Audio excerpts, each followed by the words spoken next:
Welcome to the Rocket Money Kickoff.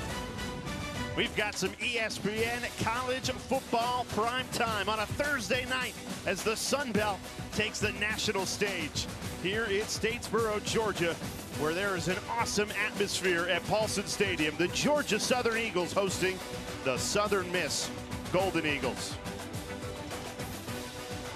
Hi, everyone. Thanks so much for joining us on a Thursday night. Rocky Boyman, Jay Alter with you. If you're looking for a fun football game, we've got one for you. It should be a high-scoring, close, competitive contest tonight. Yeah, and how about Southern Miss? You know, right now leading the Sun Belt Conference West, which is amazing because this is a team last year that went 1-11. Quite the turnaround, and the biggest reason for that turnaround is Charles Huff, their head coach. He won the Sun Belt title last year at Marshall. He comes over to Southern Miss, brings 21 Marshall players over with him, kind of forms that foundation of that great team they had last year. 50 total guys to the transfer portal, and has really turned this thing around at Southern Miss. The biggest key for Huff is one of those 21 players that came from Marshall to Hattiesburg, their quarterback, Braylon Braxton, who's been very impressive. Braylon Braxton is the real deal. I mean, last year he was the 2024 Sun Belt Conference Newcomer of the Year, and he has picked right up where he left off last year. Already through just 5 games, Jay, 11 touchdown passes, a big guy. He can run the ball, does a great job slinging that thing around. And it's no surprise that tonight's player spotlight, brought to you by Rocket Money, is Braylon Braxton. After that incredible Sun Belt Championship season at Marshall, he follows his head coach, Charles Huff, to Hattiesburg, and he has helped turn this program around in just 5 games. A team that won just 1 game a year ago is now in the driver's seat to potentially win the Sun Belt West. You take a look at Georgia Southern, the home team, Rocky, and Clay Helton's team, just 2-3 through 5 games this season. How do they get back on track tonight? Well, one thing they got to do is do a better job stopping the run. They're giving up 263 rush yards per game. That's 134th in the country. That has absolutely got to stop. And I think if they can run the ball better themselves, it'll help their quarterback, J.C. French, out a lot.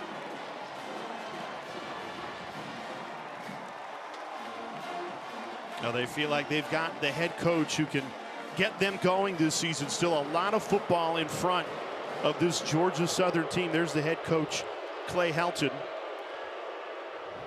His 4th season as head coach of the Eagles. You look at that home record, 15-5. And talking to Coach Helton yesterday, he said there's something to it. The power of Paulson. And so far this season, they're 2-0 at home, 0-3 away from Statesboro. And those numbers are eye-popping. You mentioned the rushing yards allowed, Rocky, 330 away, much better here at home. Yeah, they got a great fan base here at Georgia Southern, and we're trying to feed off the energy of that crowd here. Come back and play a better game here at home. And we've got an awesome atmosphere for a Thursday night at Georgia Southern is hoping for the power of Paulson tonight with a good Southern Miss team in town. We've got kickoff next. Thanks for watching the Rocket Money Kickoff.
Welcome back, ESPN College Football Prime Time. The Sun Belt on a Thursday night. Southern Miss in Statesboro, Georgia, to take on the Georgia Southern Eagles. Terrific crowd here at Paulson Stadium. You take a look at the Sun Belt standings very early in the conference season, but Southern Miss has already established themselves as a major player in the West. This is the last conference in the country that's still dividing East and West. The winners of each will meet in the Sun Belt Championship. And Southern Miss had a big win over App State, 38-22 a couple weeks ago. Really set the tone for this 2025 season here in the Sun Belt. Georgia Southern at 0-1, chasing Old Dominion and James Madison. They need a big performance from their veteran quarterback, J.C. French. Yeah, he's a key guy here, and it's kind of an air raid type of offense. He's going to sling this ball around. First time in the 4 years Clay Helton has been head coach that he returns a starting quarterback from last year. Wants to see J.C. French improve even more here tonight. The perfect conditions to be throwing the football tonight. Early October at Statesboro, Georgia, just a touch below 70 degrees. You played 4 years at Notre Dame, 8 years in the NFL. This is perfect fall football weather. This is absolutely perfect football weather here. I think the players certainly agree here. And Southern Miss won the toss, decided to defer. So Georgia Southern, the home team, ready to receive. Beautiful blue and white uniforms here at home for Georgia Southern. The Golden Eagles set to kick things away in white and black. Reed Harradine to do the honors and to get us started on a Thursday night under the lights in Statesboro. Buckle up, we are expecting a fun one in the Sun Belt on a Thursday night, and we are underway. Georgia Southern lets it go for a touchback, and we get our first look at J.C. French. Rocky, you were just talking about him coming off a disappointing offensive performance against James Madison. They only put up 10 points. The big positive is didn't turn the ball over. Didn't turn the ball over. That's a big thing for them. And J.C. French last year had 11 interceptions. He's really done a good job cutting that down, just 3 this year, taking better care of the football. O.J. Arnold in the backfield with French on his left hip.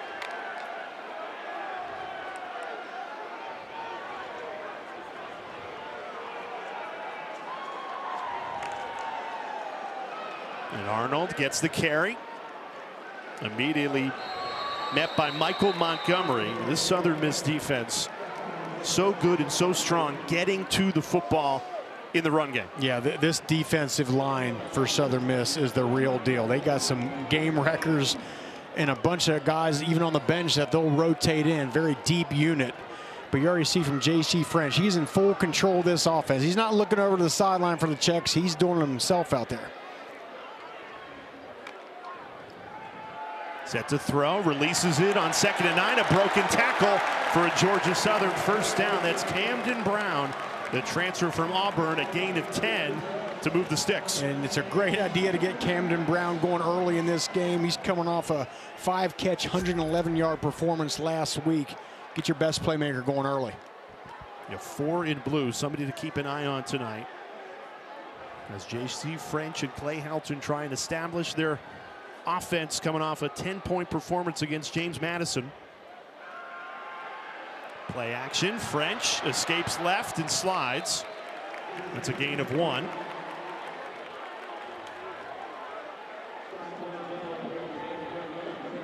You mentioned, Rocky, everything J.C. French does at the line of scrimmage. His offensive coordinator, Ryan Applin, telling us he's got the pen last. And they have a lot of confidence in him to make adjustments right at the line. And that's the experience he brings. He started a lot of games here, and it's best to have your guy out on the field making the calls. French rolling right, surveys, just throws it away. Good coverage by Southern Miss in the secondary, and that sets up 3rd and 9. And you already see this pass rush from Southern Miss getting after J.C. French. That's Jamon Tapp. He's one of the best defensive ends in the Sun Belt Conference.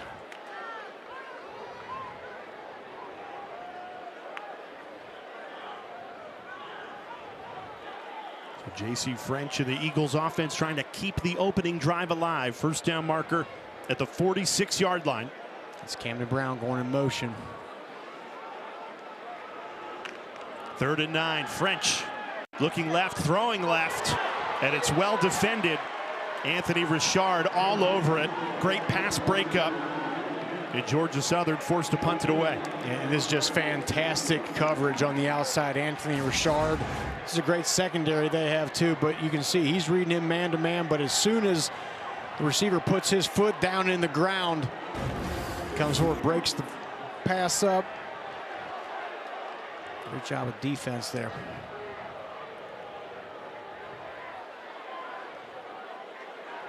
Alex Smith, the lefty, punts it away. It takes a Georgia Southern roll all the way to the 10-yard line. Added another 15+ yards to the punt. Goes 54 yards in total, and now we get our first look at the Southern Miss offense. We told you all about Braylon Braxton before kickoff. And he's so good, Rocky, at spreading the ball. It's tough to key in on just one or two skill players with Braxton. Yeah, that's the thing. I mean, they've got a ton of variance in their wide receiving core. A bunch of different guys you'll see tonight. So the defense can't just focus in on taking away one guy. There's a few they have to worry about. And you see the Southern Miss offense spreading the field. They like to spread this thing out wide. It creates a better, cleaner picture for Braylon Braxton.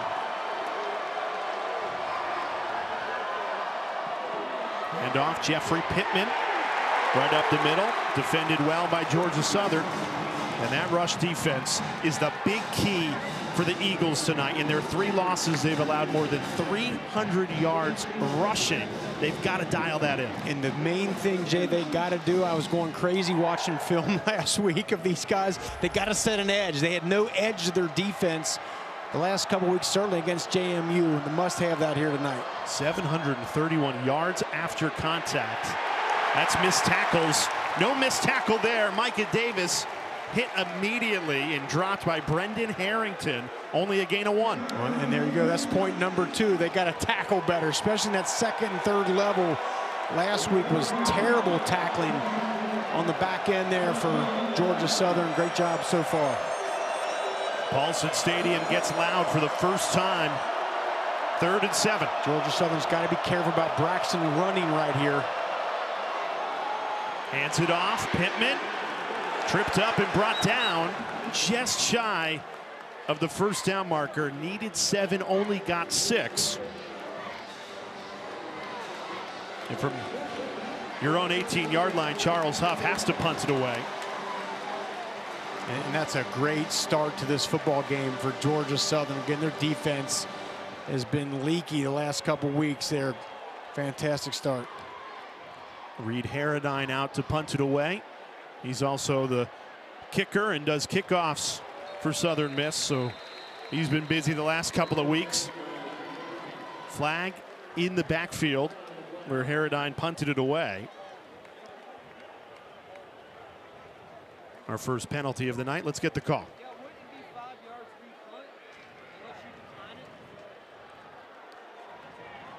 Ted Pitts on the mic tonight as our referee.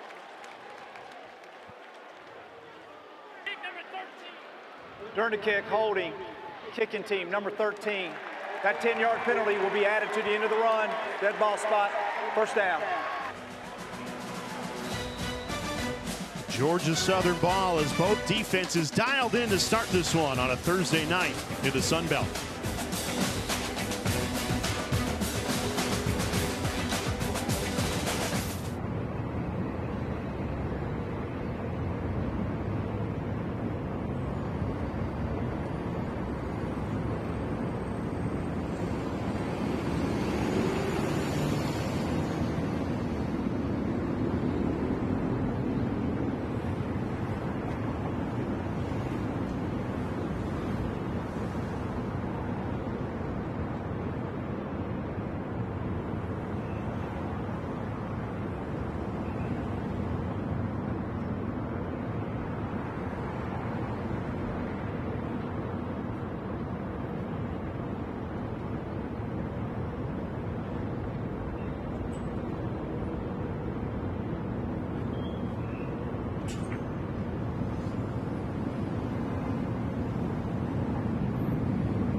An awesome atmosphere on a Thursday night at Georgia Southern, and the Eagles 2-0 at home this season, 0-3 away from Paulson.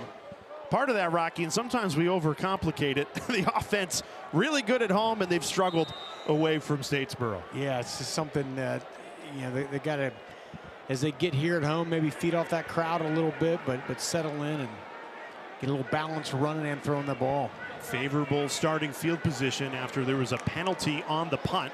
Starting in Southern Miss territory, they go to the ground game. That's O.J. Arnold running hard.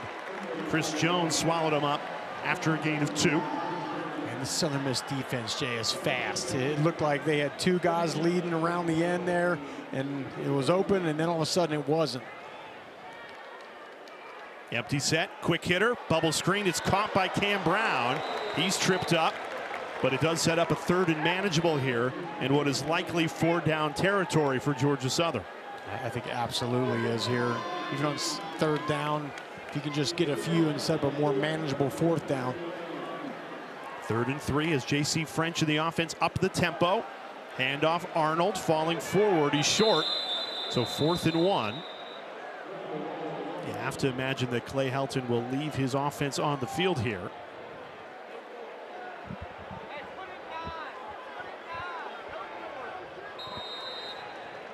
Arnold comes off. David Bedinga in the game.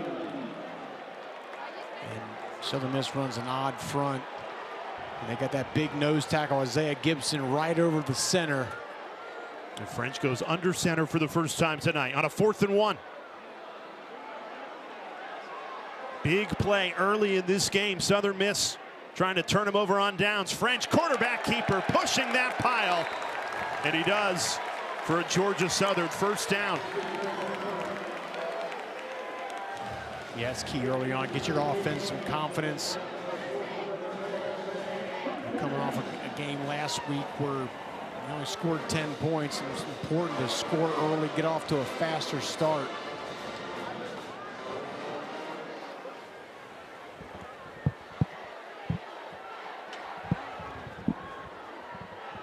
First and 10 after the quarterback sneak.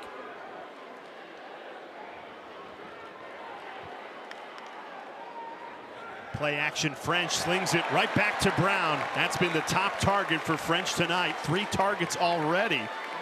That's a gain of 8. And that's what a quarterback has to do in this offense, Jay. The ball's got to come out in rhythm. Play fake, back foot hits, ball is out. Decent throw, a little bit behind Camden Brown, but again, getting that ball out fast in rhythm is how you got to do it.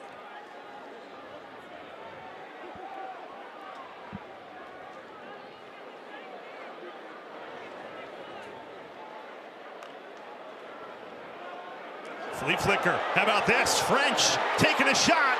Finds Brown again inside the 5. Big play in the passing game and some trickery. There's a flag in the backfield, but as it stands, a gain of 24. Foul, roughing the passer, number 90 defense. Wow. That penalty will be enforced half the distance to the goal. 1st down. Yeah, great job. Not really the area of the field where you expect a flea flicker, right? Usually that's more of a middle of the field sort of situation. But, I mean, just an absolute dot thrown by J.C. French on that corner route. And here you get the late hit. And Najee Hallenbeck, you know, goes to the head. So the ball spotted at the 2-yard line after the flea flicker and the penalty. French goes under center, flips it. Bedinga. Is he in? Yes! Dives in. David Bedinga opens the scoring. Touchdown, Georgia Southern.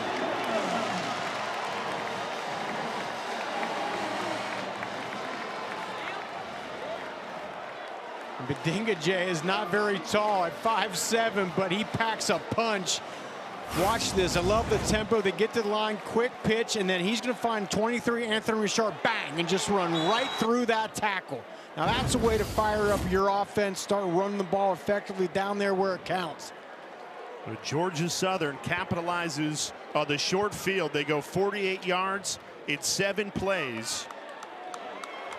And it's a 7-0 lead for the home team Eagles. Georgia Southern, not really a power outfit, but they stack that line of scrimmage, get some blue jerseys, pushing some white jerseys around, and power that thing into the end zone with Badinga. Georgia Southern on top 7-0 here early.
This past spring, Georgia Southern lost its iconic mascot, Freedom, the beloved bald eagle who passed away suddenly after 21 years of her service, soaring through the skies here in Statesboro. You know, just last month, the university unveiled a bronze statue of Freedom outside Paulson Stadium, the same place where he spent more than 2 decades inspiring Eagle Nation. Earlier today, we met Steve Hine, the man who discovered Freedom after a 13-year search, and as executive director of the Georgia Southern Wildlife Center, he has done an incredible job.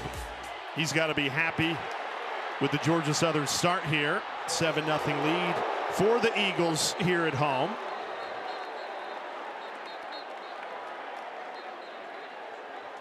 There's a flag down on the kickoff.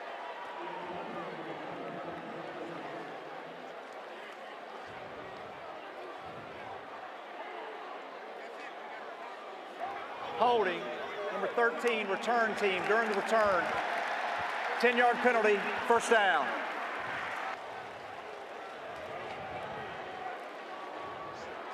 So before Southern Miss starts the drive, you know, we told you we went to the Wildlife Center, which Steve Hine founded in 1997. Incredible facility. He kept us on our toes, Rocky. Didn't know that was coming. Snakes are not my favorite animal in the world, Jay, but that one was tame, and it worked out okay. And Hine told us his #1 priority is now finding Freedom's successor. It took him 13 years to find Freedom, so he admits there's big wings to fill, but he's hoping he can do it sooner than that. Strong start to this game for the Eagles of Georgia Southern. Chance Campbell makes a stop gain of 1 for Jeffrey Pittman. And this defense has been shot out of a cannon. A defense that has struggled in the run game through 5 games. They are playing with their hair on fire tonight, Jay. Southern Miss stays with the ground attack. Big pile there. Brendan Harrington, the first to the ball. Gain of 5. Yeah, Brendan Harrington came over from App State. He missed the last 2 seasons with injury. 24 years old, but doing a good job with that linebacking core for Georgia Southern. A 3rd and 4 for Braylon Braxton in the Southern Miss offense. Braxton, play action, in trouble.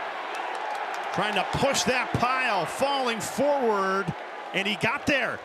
Needed 4, got 4, churning the legs, the extra effort pays off for Braylon Braxton. And you're not going to push Braylon Braxton back just by kind of softly coming up there. This is a 240-pound man with powerful legs. Look at that, just pushing the pile. That is all effort. What could have been a loss of 1 ends up as a gain of 4 and a first down for Braxton in Southern Miss.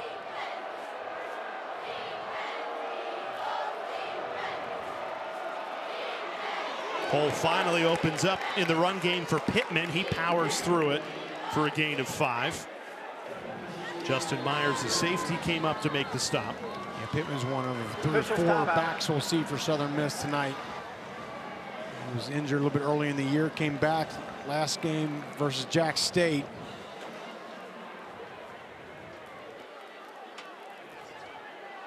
Quan McGinney is down for Georgia Southern on the defensive line, the junior out of Mobile, Alabama. Transferred in from Arkansas State.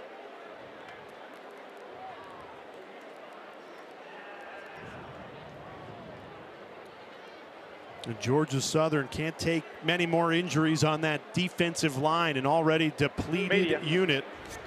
McGinney getting attended to. Will step aside with Georgia Southern leading 7-0.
It's an SEC on ABC triple header. Alabama and Missouri kick things off before the All-State Red River rivalry, and then Georgia at Auburn is the nightcap. You do not want to miss that.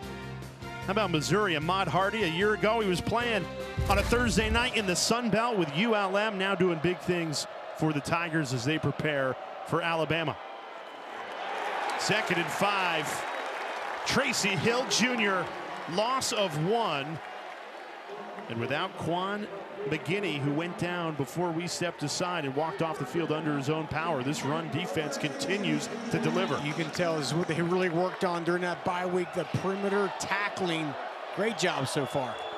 3rd and 6, Braxton taking a deep shot. One-on-one coverage, and it's incomplete, but a flag flies in. Elijah Metcalf, the intended target. Dorian Smith, very upset with the flag. Pass interference, defense, number 23. That's a 15-yard penalty and an automatic first down. Clay Helton, the head coach for Georgia Southern, not happy either.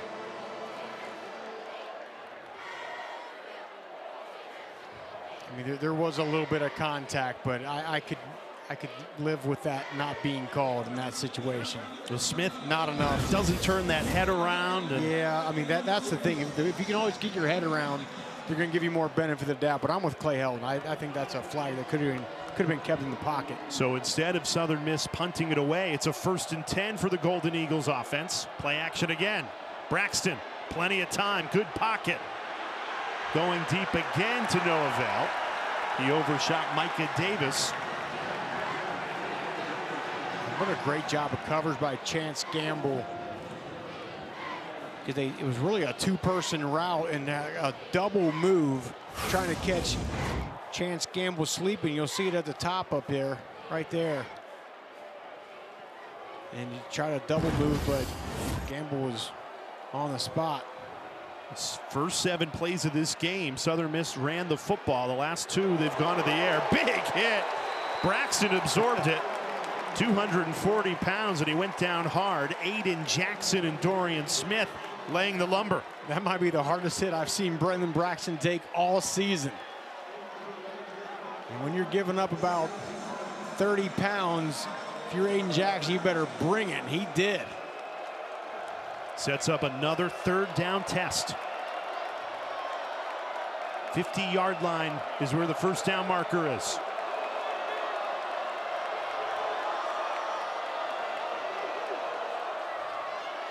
Hand off Pittman. Huge hole up the middle for a Southern Miss first down. Jeffrey Pittman, the transfer from Mississippi State. Big run there to keep the drive alive. And that's what Southern Miss does. They just spread the field out, get that defense all spread out, then just a simple handoff up the middle. Tempo here, a play action. Braxton taking a shot, right on the money. Touchdown, Southern Miss. Tyshawn Chapman. What an answer by the Golden Eagles offense. 50-yard strike.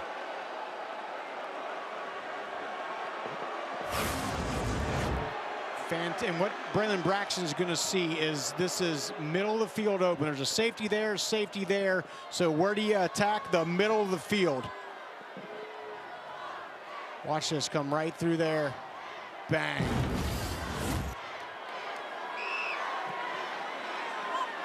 Well, we told you before kickoff, but how do you turn around a program like Charles Huff has done that won only 1 game all of last season in a single offseason? Well, you bring 21 former players with you, 21 players that won this conference, the Sun Belt, a year ago at Marshall, followed Huff to Hattiesburg. And right on cue, Braxton, Marshall's quarterback, finds Chapman, one of Marshall's wide receivers. Yeah, and again, especially bringing the quarterback over, someone of the caliber of Braylon Braxton is huge. But that's your trigger man, that's your leader on the field. And again, yeah, you bring guys that have experience. They've been through the gauntlet. They know how to win a Sun Belt title. It's really turned this program around again and won just 1 game last year.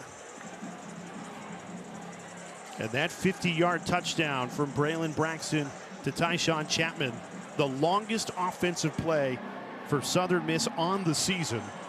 It capped a 9-play, 89-yard drive that tied this game at 7.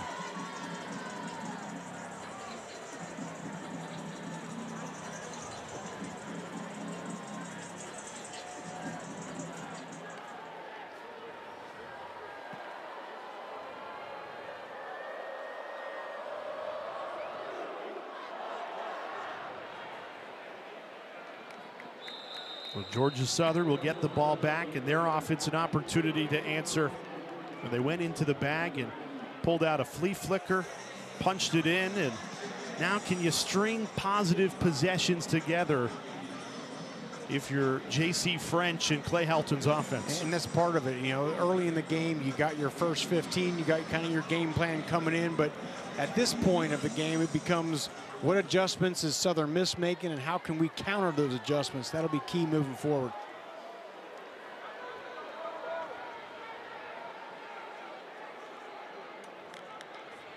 French looking to throw it on first down, rolls right.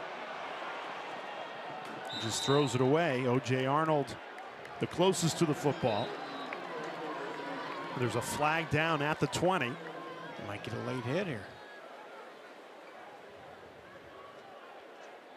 There is no foul on the play. The quarterback was a runner, and the low hit on the quarterback is legal in that case. Second down.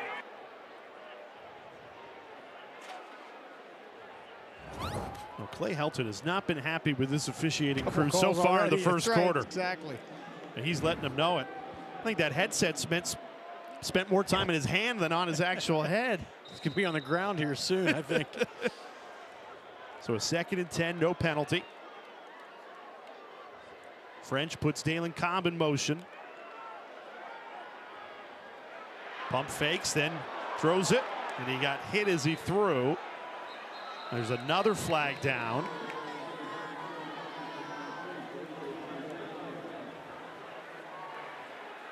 Ineligible player downfield, offense. Number 7 was covered up. 5-yard penalty, replay, second down. Correction, decline, third down. So penalty decline. Charles Huff, Southern Miss's head coach, deciding to go for a 3rd and 10 instead of a 2nd and 15. And Georgia Southern is 0 for 2 on 3rd down tonight. And Southern Miss bringing in 2 fresh rushers, Garrett Ponder and Jamon Tapp. Well, they'll have their ears pinned back on a 3rd and 10. French with 3 wide receivers to his right, looks that way, in trouble, and down he goes. J.J. Hawkins. A loss of 7 on the sack. French ran right into him. And Georgia Southern will be forced to punt it away. And J.J. Hawkins, Jay, has been playing at a high level here recently. He's finally making those splash plays. Had a sack last week. That time goes in the air. Southern Miss stacks 5 guys on the line of scrimmage, and there is just nowhere to go for J.C. French, who's looking for an escape route. Hawkins' 3rd sack of the season, and again, one of those 21 Marshall players who followed Coach Huff to Hattiesburg after winning the Sun Belt a year ago. And this will be favorable starting field position for the Southern Miss offense. As we remind you, kick off your Week 6 NFL Sunday, 10 a.m. Eastern, with the Countdown crew on ESPN and the all-new ESPN app. They'll tell you everything you need to know, preview every game right up to kickoff. And this is important right now for Georgia Southern to make a stand here and stop the bleeding. Southern Miss was a little slow to get going here. Then, of course, on that last drive, hit the big play. Georgia Southern got to settle back in. Southern Miss getting very good protection in the passing game, especially when you consider they're without their starting left tackle, Blake Bustard. Quick hitter there. Not much running room for Chapman, only a gain of 3. So the left guard, Greg Nunnery, has slid to tackle. And Cooper Frazier, the backup center, is in at left guard. You wouldn't know it by watching them block tonight. Pitch left. And to spin his way free, Matt Jones, the Ole Miss transfer. That's his first tackle of the night, only gained a yard. Brings up 3rd down. There's about 3 spins by Matt Jones on that play. to a third down. Georgia Southern, watch the escape lanes. Got to have those things plugged up for Braylon Braxton. 3rd and 6. Braxton throws. Pass is knocked away. Chance Gamble pried it off the hands of Braylon Brown. I'll tell you what, Chance Gamble was playing one heck of a ball game. Great job here, just reading the receiver. Sticks his left foot in the ground, in the presence of mind of getting the hand up and pulling those arms down. He did a great job earlier, Jay, on the double move that they tried to run. Smart, heady players, a preseason first-team All-Sun Belt Conference player. He's playing like it tonight. Jack Murley, the lefty punter from Australia, into the game after Harradine took the first punt, and he brilliantly places it inside the 5-yard line. There's a flag down, but as it stands, an excellent punt for Murley. We'll tell you his story in a second. It's a remarkable one.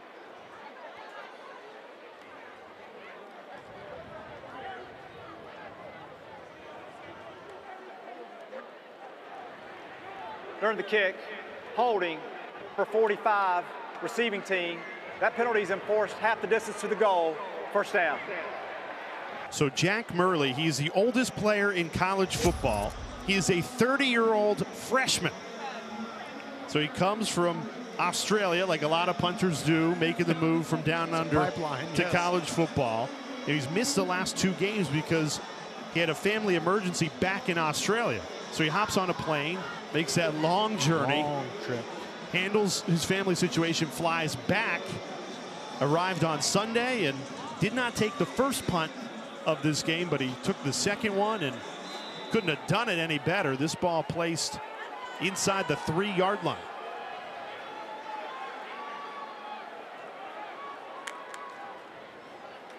Bedinga, who scored the opening touchdown for Georgia Southern, no room to run there, swallowed up at the line of scrimmage and shoved backwards.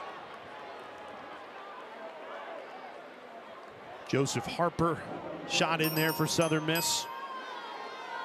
Southern Miss just does a good job of bouncing in and out of different fronts. Sometimes they're in an odd front with a guy over a nose tackle over the center, and they bounce out of that thing. It's different looks they try to give that quarterback. They have struggled to find running lanes. Look at the movement right there on that D-line.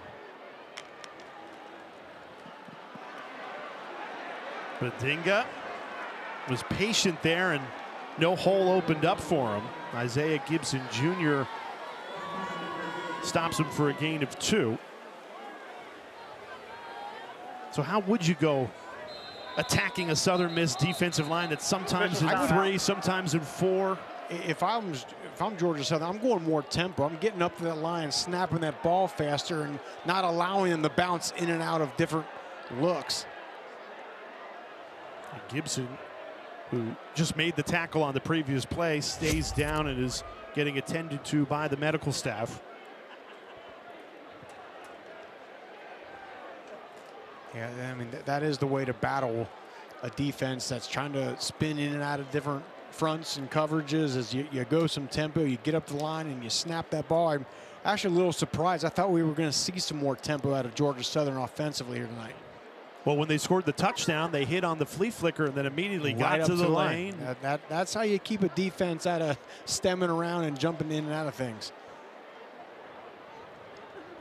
Well, Southern Miss scores that touchdown, takes a little air out of Paulson Stadium, and their defense has been very stout in the run game.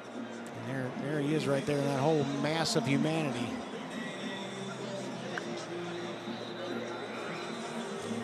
Georgia Southern has struggled in the run game, just 6 yards on 9 carries. Yeah, that's big, because Isaiah Gibson, I think, is a real key to this front for Southern Miss. They got so many edge rushers out there that are great and fast and explosive, but Gibbons is a guy that can push that pocket right in the quarterback's face. Georgia Southern 0 for 3 on 3rd down tonight.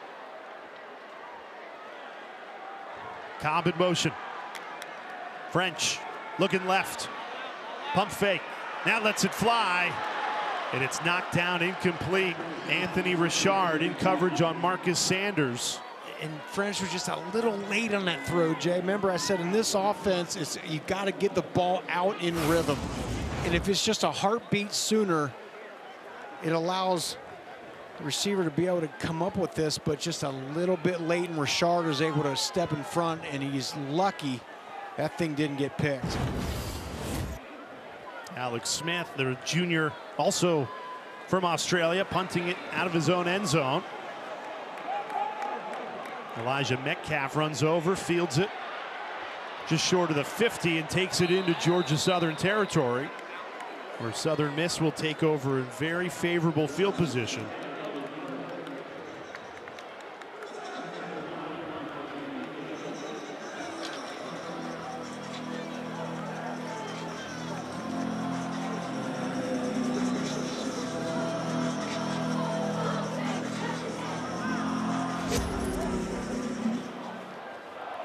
It's been feast or famine for Charles Huff offense tonight. 2 punts and 1 impressive 89-yard touchdown drive, where Braylon Braxton found Tyshawn Chapman for a 50-yard strike in the passing game. It's a light box here. Yep. So they run it with Pittman.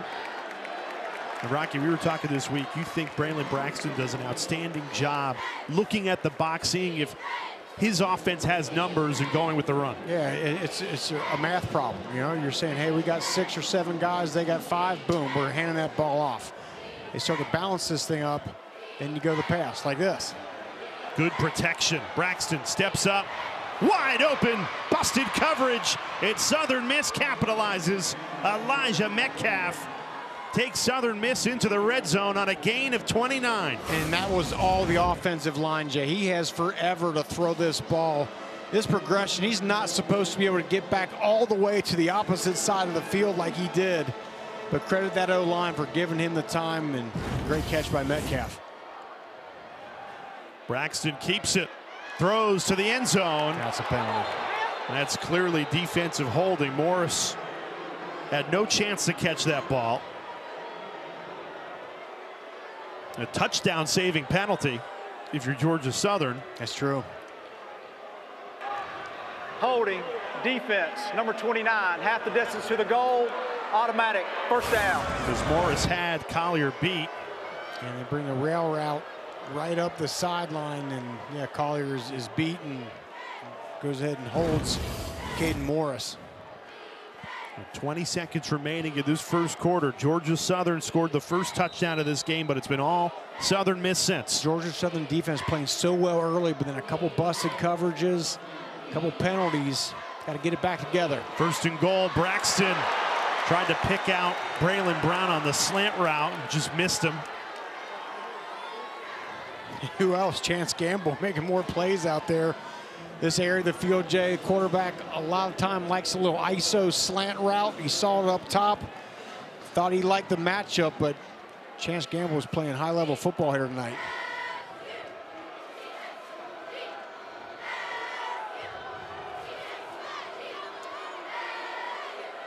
Well, Pittman, the running back on the right hip of Braxton, has been the red zone threat. 4 touchdowns on the season. Now switches to the left hip. Georgia in motion. More of a run, stop, and look. Braxton trying to do it himself. Gang tackled right at the 5-yard line. And that will finish the first quarter, although a flag comes in very late. Well after the play was blown dead. Personal foul, defense, number 29, half the distance to the goal, automatic first down. That's Collier again. Didn't see what the penalty was. Right there. Oh. Takes a couple of swings. Yeah, it's a couple of swings there, assumingly after the whistle. He's trying to punch that ball out, but I ain't going to cut it. But the penalties are piling up against the home team, Georgia Southern. The ball placed at the 2-yard line for a first and goal to start the second quarter. Southern Miss and Charles Huff the first-year head coach who won the Sun Belt a year ago with Marshall, has turned Southern Miss around. They are knocking on the door with a chance to take the lead. We'll start the second quarter from the 2-yard line in Statesboro when we come back.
Start of the second quarter, ESPN College Football Primetime on a Thursday night. Rocky Boyman, Jay Alter with you. Each team scored on their second drive, and since then, Southern Miss has had all the momentum.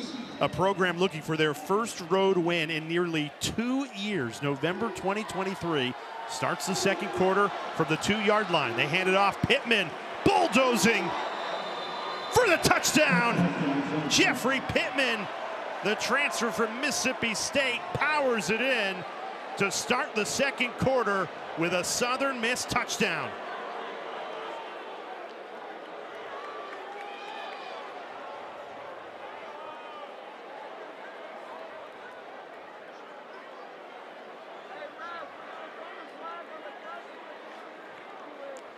Charles Huff excited about that one. Jeffrey Pittman, just an absolute hammer of a running back, 6'1", 215 pounds, just finds a little crease and pops it in. So Southern Miss in the driver's seat. 5-play, 45-yard touchdown drive to take the lead. Now, in between the first and second quarter, Georgia Southern head coach Clay Helton was giving the officials a very hard time. Helton, we showed you throughout, feels like he's gotten a tough whistle tonight. I mean, he was doing his best Lou Piniella impression. And if you don't understand that reference, look it up. Look it up. I'm from Cincinnati. I know who Lou Piniella is. He's the best. Bring him back. And Rocky, when your team's 2-3 and you're going through a tough spell, you're at home, you know you need this game to rescue your season. Do you kind of do that to show the guys, hey, look, I'm fighting for you? I think so. I think you show your leader shows the team he's fighting for him. But right now, I mean, Southern Miss is controlling the line of scrimmage. I mean, and Clay Helton's upset. They've had a couple penalties that he thinks were a little bit, a little bit egregious. Yeah, 4 penalties for 34 yards, but they came in very critical moments that have kept drives alive. A drive going. One was on a 3rd down. And Charles Huff's Southern Miss Golden Eagles have capitalized on the penalties, and now a 14-7 advantage. Alan Cobb runs this out of his own end zone, and he's met just past the 10-yard line. Great special teams by Southern Miss. Well coached by Joe Bolden, and the special teams unit delivers there for the Golden Eagles. Jameer Lewis, the senior. You mentioned Joe Bolden, one of Cincinnati's finest. Great special teams coach. Played at Coleraine High School in Ohio, played at Michigan. But right now, Jay, it's just Georgia Southern offense. J.C. French has got to find a way to string a good drive together here. As I said earlier, I would go some tempo. I feel like J.C. French operates better when they're going at a faster speed. A bubble screen here, big hit. Dallin Cobb drilled as he caught that football. And Corey Myrick.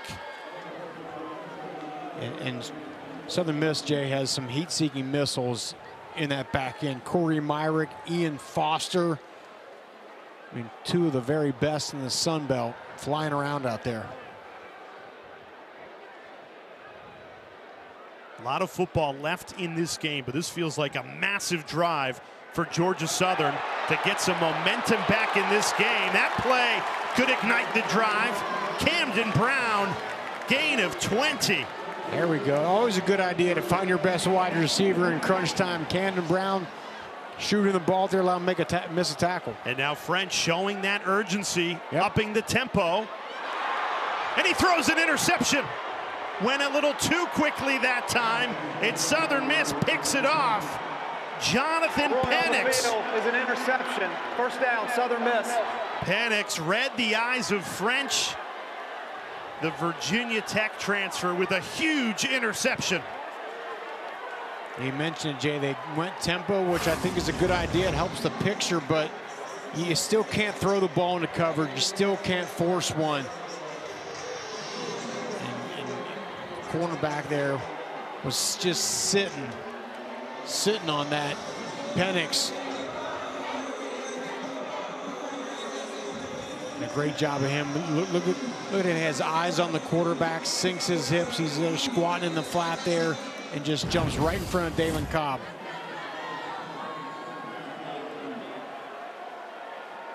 Penix's first interception on the season, but Southern misses 7th.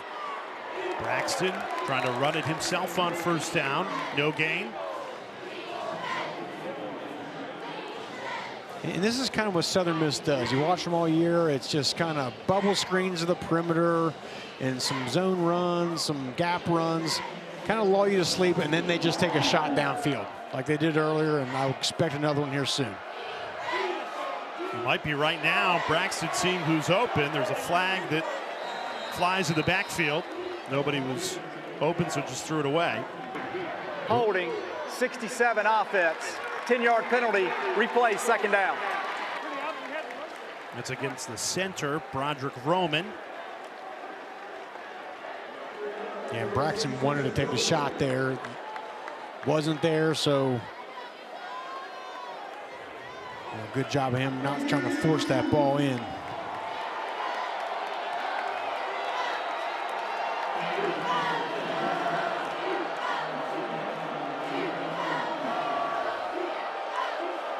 And a three-man rush here for Georgia Southern. And another flag. False start, offense, number 6. That's a 5-yard penalty, still second down.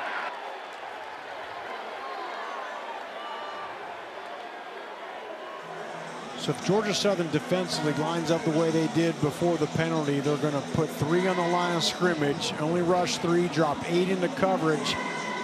But you got to make sure you close off those vertical run escape routes of Braylon Braxton. So dangerous with his feet. Near 200 rushing yards on the year, and he takes off right up the middle, all the way back to the 50. Right on cue, Rocky. Yeah, again, that's the thing, is you try to drop 8 and take away every throwing lane. He's gonna take what you give him there. Good for about 12 yards, and now making a little bit more manageable third down. Another flag. The Sideline penalties are warning, piling up. Southern miss. This is their first warning.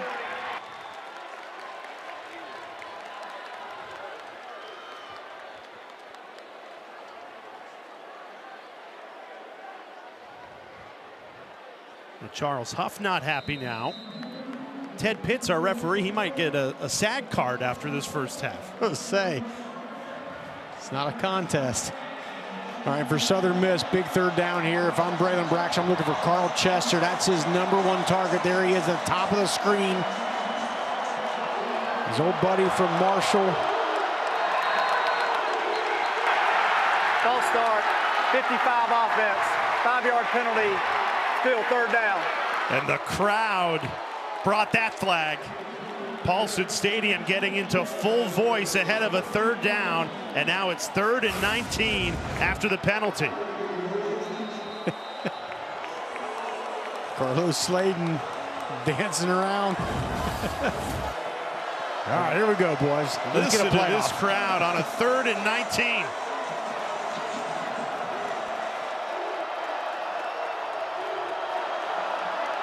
Southern Miss runs it. Well short of the sticks. Got 8 of the 19 needed. That's the power of Paulson. Head coach Clay Helton was talking about. He's 15-5 in 20 home games here. They're 2-0 on the season in this building. That was a drive where Georgia Southern needed their crowd, needed their defense, and they both delivered. And I'll tell you what, it feels like Southern Miss has been in control of most of this game here, certainly most of this quarter. But if you look around here, Georgia Southern, it's a 14-7 game. Yeah, and Southern Miss fails to capitalize after the J.C. French interception. French and the offense back on the field, down 7 when we come back.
David Bedinga and the Georgia Southern offense, an impressive touchdown drive to open the scoring tonight. Since it's been all Southern Miss, 14 unanswered for the Golden Eagles, who have stolen the momentum but failed to capitalize on a J.C. French interception. Got the ball in great field position, but forced to punt it away, and now J.C. French and the Eagles offense back out there starting right around their own 20-yard line. French goes right back to the air. Pass is caught. He found Marcus Sanders. Georgia Southern, since that touchdown, 3 and out, interception. They need to spark something on this drive. But that's the way to start this drive off. A good, nice first down throw for 7 yards. Starting it the right way.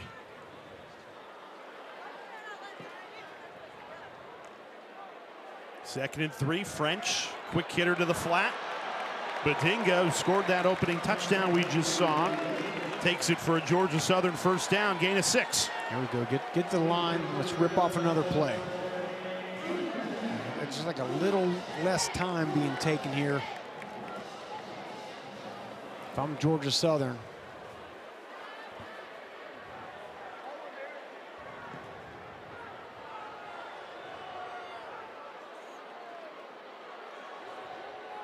Puts Camden Brown in motion. A pump and go. French looking for Brown. Sails it over his head. And that was just a great job on the back end by Jonathan Penix. He was not fooled on that. They were trying to pump the bubble screen. That's what teams like to do. Bubble screen, bubble screen, bubble screen. And then as a defender, you're tired of tackling a guy in space, and then they try to hit you deep.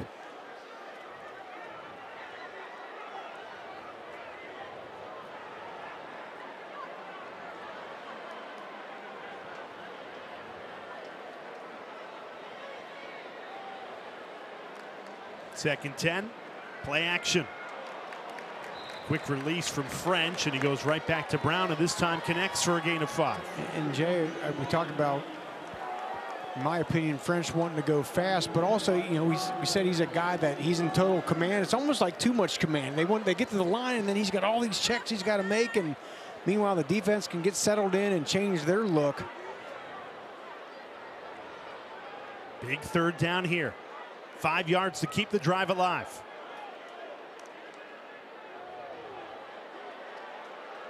So it looks like they're going to bring 5.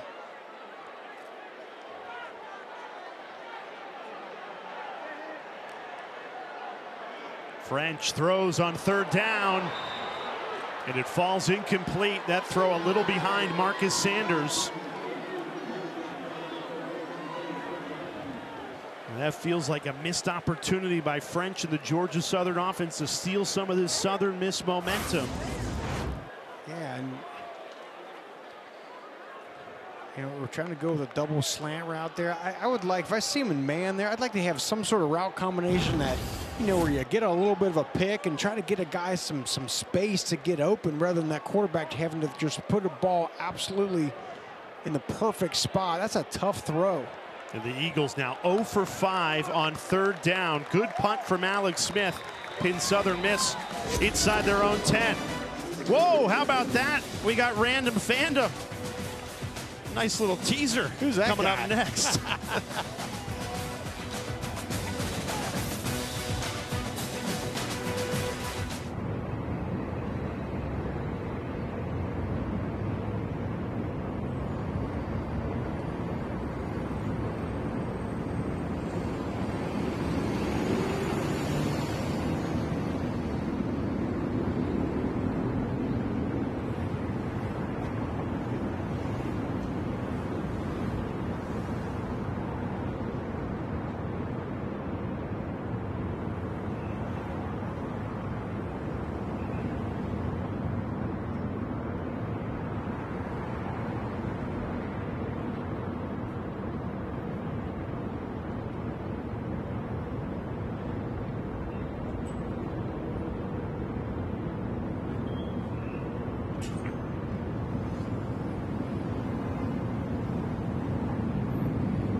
Random fandom, meet Andy Nelson, who since the 1980s, when he was in the ROTC program at Georgia Southern, has been a devoted Eagles football fan. Despite never living that close to Statesboro, Andy served in the military, so moved all over. His wife, Dorleen, says the closest commute to Paulson Stadium has been 3.5 hours. Their current drive from Florida is 8 hours round trip, but that has not stopped them from coming to every game and setting up an incredible tailgate. We checked it out. Great people. The mascot even joined us, and I asked why the Nelsons have stayed so committed to Georgia Southern football despite never living in close proximity. And Andy said it's the people, the community, the connection that keeps them coming back.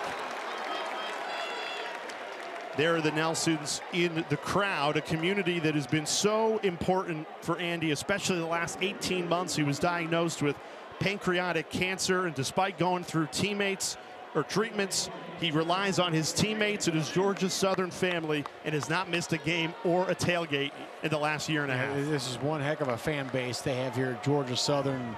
He's a big part of it. Their defense on the field right now. Braylon Braxton just flips that ball to set up a 3rd and manageable. The tight end Heath wrapped up and finally dragged down, gain of 5. He didn't want to go down there. Now Georgia Southern's going to need to lean on their fans for this 3rd down. They've got Southern Miss deep in their own territory. Golden Eagles 2 for 5 on 3rd down tonight. Handed off to Pittman. Trying to push that pile. Nothing doing. DeVan Lowe just swallowed him up at the line of scrimmage.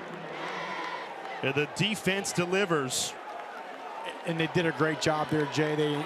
Last 3rd down, they went with a 3-man front. And they with some rush lanes for Braylon Braxton to open up. That time, 5 guys on the line of scrimmage. They made the right call. They knew Southern Miss was going to try to run the football and stuffed it. Reed Harradine punts it away. Southern Miss keeps going back and forth using 2 punters tonight.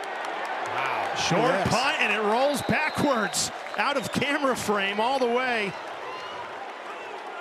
to the 32-yard line. A punt of only 22 yards. Favorable field position for Georgia Southern. Our random fan, Andy Nelson. Eagles ball when we come back.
Miss has been in command for much of this first half. Only a touchdown lead midway through this second quarter. Rocky Boyman, this is a golden opportunity for a Georgia Southern offense that has struggled on their last 4 drives. Yeah, I mean, they've been stuffed 4 times here, but it's early in this game, Jay, but I feel like this is an absolutely critical drive. You get the ball back in great field position. Your defense has made a bunch of stops. You can pull some momentum off of that. It's up to J.C. French and this offense to produce. They start from the Southern Miss 36-yard line. Timeout, Southern Miss. This is their first of the half. 30 seconds in length. The Southern Miss has to burn a timeout before the drive even begins. This is the second drive that Georgia Southern has started in Southern Miss territory. The other one, that's their lone touchdown. So this feels like has to be the opportunity after Southern Miss has grabbed momentum in this matchup that Georgia Southern has to capitalize on this field position. Charles Huff, the Southern Miss head coach, knows it, didn't like his defensive setup, takes that timeout. 2 Monday Night Football games for you next week. Josh Allen of the Bills taking on the Falcons, 7 Eastern on ESPN, and then over on ABC an hour later, Bears at Commanders. 2 games, Monday Night Football, 1 on ESPN, 1 on ABC. 1st and 10.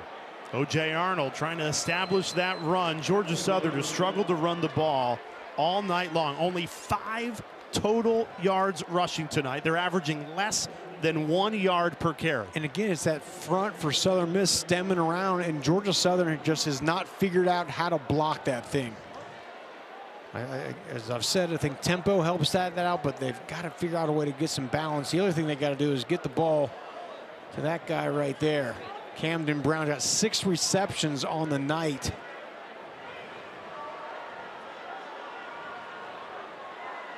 Brown in motion. French throws over the middle. It's intercepted. Southern Miss read it the whole way. Michael Montgomery had the eyes of French, returns it 25 yards. The ruling on the field is an interception by Southern Miss. First down. And French is picked off for the 2nd time tonight. This one so costly. Michael Montgomery all over it. Just an absolute crusher. He goes quick game here. He just does not see the rusher dropping out there. It was Michael Montgomery. He's up in the line. Looks like he's showing a blitz. He drops out. J.C. French just does not see him. You know, quarterback facing pressure, wants to throw that slant route in right there, but you got to be able to see a dropper. Braxton checks it down, finds Pittman out of the backfield. He's swung down. Forward progress, gains of a yard. Well, we said it ahead of that Georgia Southern offensive possession. Starting on the 36-yard line of Southern Miss. That had to be the possession that turns into points. Instead, an interception, and the momentum stays with the road team, Southern Miss. He's done such a good job taking care of the ball this year, but 2 interceptions already tonight. Pittman, powerful run. Jeffrey Pittman, you do not want to try and tackle him. The transfer from Mississippi State, punishing. Yeah, this is Chance Gamble's going to come fill that hole, but gets tossed out of the club. I give him credit for sticking it up in there, but Jeffrey Pittman has some power. Just short of the first down marker. 3rd and inches. Braxton goes under center. Fumble. Did not get it cleanly from the center, Broderick Roman. And he recovers the football, but does not pick up the first down, so it'll be 4th and 1. They should lose a couple of inches. And Southern Miss keeps their offense on the field. Southern Miss, so no signs of coming off. They're going to try to get this thing. Imagine Braylon Braxton, his 240-pound frame, be a part of it. Georgia Southern jumps on the line.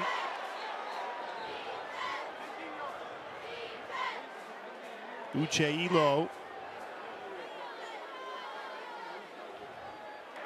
Offside, defense, number 98 with contact. That 5-yard penalty results in a first down. So on a 4th and 1, Elo jumps early, and it's an automatic first down for Southern Miss. And Clay Helton can't believe it. I mean, he's getting ready to possibly get off the field here with a 4th down stop, and he just gave it to him. The penalties have continued to come at bad times for Georgia Southern. Braxton taking a shot here on 1st and 10 after the penalty to the end zone. Touchdown! Carl Chester, his first catch of the night, a 30-yard touchdown for Southern Miss.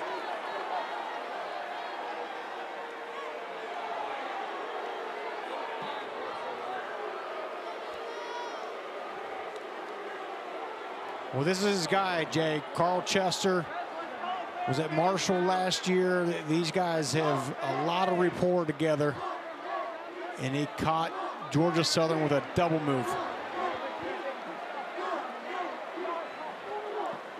21 unanswered points for Southern Miss on the road after home team Georgia Southern started the scoring in this game. And it was a perfect opportunity for Southern Miss to take a shot. You get the first down, but you know, there he is right there. There's Carl Chester, and you're going to see the double move. And as soon as that cornerback sits, boom, just that little hesitation is enough for Carl Chester, who goes 6'3", 200, and very, very fast. That's all he needed to get the bead on Tracy Hill. You know, Braylon Braxton has not thrown the ball a ton in this first half. He only has 7 completions, but when he has, they've been big strikes. A 50-yard touchdown, now a 30-yard touchdown. And again, I just love that play call there.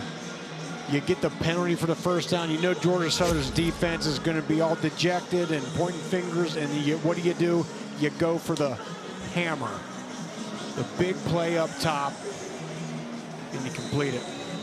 Well, when Charles Huff stayed in the Sun Belt and moved from Marshall to Southern Miss after winning the league with Marshall a year ago, the big question was, you know, why would you go from winning the league to a team that only won 1 game all of last season? I think it was the confidence knowing, hey, if I bring some Marshall players with me that know the expectations, that know the culture, it'll be an easier turnaround. And you bring 21 players, including the quarterback and a lot of his top targets. They've showed up in this first half. There's no secret to this, Jay. You get good players in, all of a sudden, your luck will turn. I mean, there you see it. I mean, 21 players. And again, you're talking the quarterback, 3 receivers, you know, a bunch of guys secondary on defense. Yeah.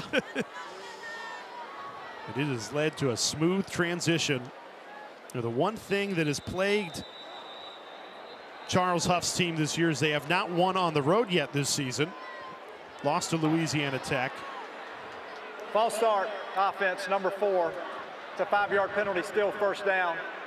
And as a program, Southern Miss has not won on the road in nearly 2 years, November 2023. So that's why this game was huge, coming off the bye, a chance to prove to this program, look, we can go on the road, a very tough place to play in Paulson Stadium, and they have been phenomenal in this first half. 21 unanswered to grab control of this Thursday night Sun Belt matchup. After the penalty, a 1st and 15. And just nothing going in the run game. O.J. Arnold driven back and thrown down by Brodarius Lewis. This front for Southern Miss is just vicious. I mean, Brodarius Lewis comes off that edge, stout, strong, thrown O.J. Arnold back. I mean, this, in my eyes, is one of the best defensive fronts in the Sun Belt Conference. 2nd and 14, French throws. That pass is dropped. Dallin Cobb couldn't haul it in. Can I just say this? For Georgia Southern offensively, things just look hard, right? There's never any route combinations or schemes where guys are open. It's just like every throw, every run is just difficult. It's taxing got to find some scheme to just get some guys open, have a couple easy completions for your quarterback, and it's just not there. Well, you're saying everything looks hard. What has been very hard is third down. 0 for 5 tonight on third down, and a 3rd and 14 here. French throws. The flag comes in.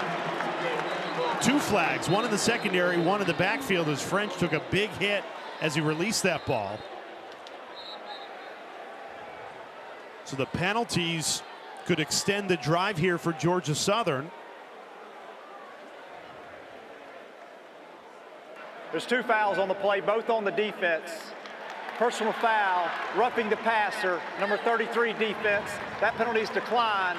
Pass interference, defense, number 23. That 15-yard penalty results in a first down. And it was Avery Sledge that came around, and they're going to get the hit on the quarterback. Watch, he loops around, and he goes up high on the quarterback, and then here's Richard. Yeah, you can see just kind of just out of camera angle, he has the hams around the waist of Marcus Sanders. So a much needed first down for the Georgia Southern offense to keep the drive alive. 1st and 10 after the penalties. Play action. French in trouble. Down he goes. Chris Jones, the sophomore linebacker, a sack and a loss of 10. Chris Jones is tied for 8th in football with tackles. And this time finally making a big play. And they're just doing such a good job, Jay, stemming around and twisting and stunting. And this Georgia Southern offensive line is just all out of sorts. Very difficult first half for the quarterback, J.C. French. He's been put under constant pressure, thrown 2 interceptions, taken 2 sacks as well. 2nd and 20. And French can't connect with Marcus Sanders. Sanders shook free and just not in rhythm in the passing game right now. Not in rhythm. The ball in a rhythm-based offense like this, as I've said, ball's got to be out in time, but it's also got to be accurate. That ball's behind the receiver.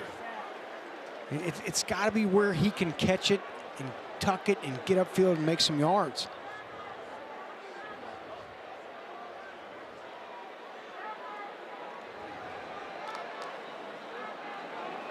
Third and 20. And the Eagles run it. And Southern Miss has been dominant with their run defense all night. A frustrating first half continues for Georgia Southern. Southern Miss. This is their 2nd of the half. Please reset the game clock to 3:33. 3:33. Thank you. Southern Miss takes a timeout to preserve some clock here, as they're going to get the ball back.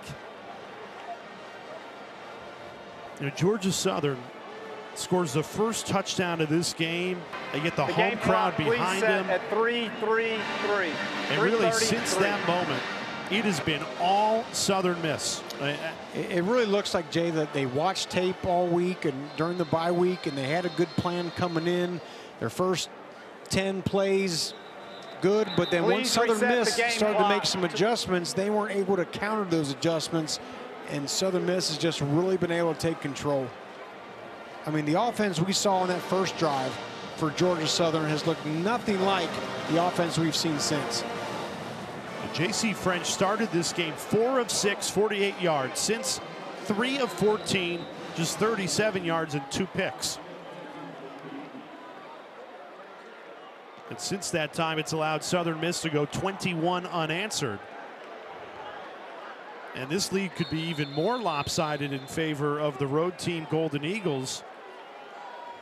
They failed to capitalize on great field position after one of those J.C. French interceptions. But still, they'll settle for a 2-touchdown lead on the road. Braylon Braxton has joined great company. Nick Mullins, who's made some starts in the National Football League, with 2 touchdown passes in consecutive games. He's done it in all 6 they've played this season. And I think you got to give some credit to Blake Anderson, the offensive coordinator, longtime head coach, Arkansas State, Utah State. He comes here as the OC, and Braxton has looked very comfortable. Continues to do so. Right on cue. Just an absolute dart.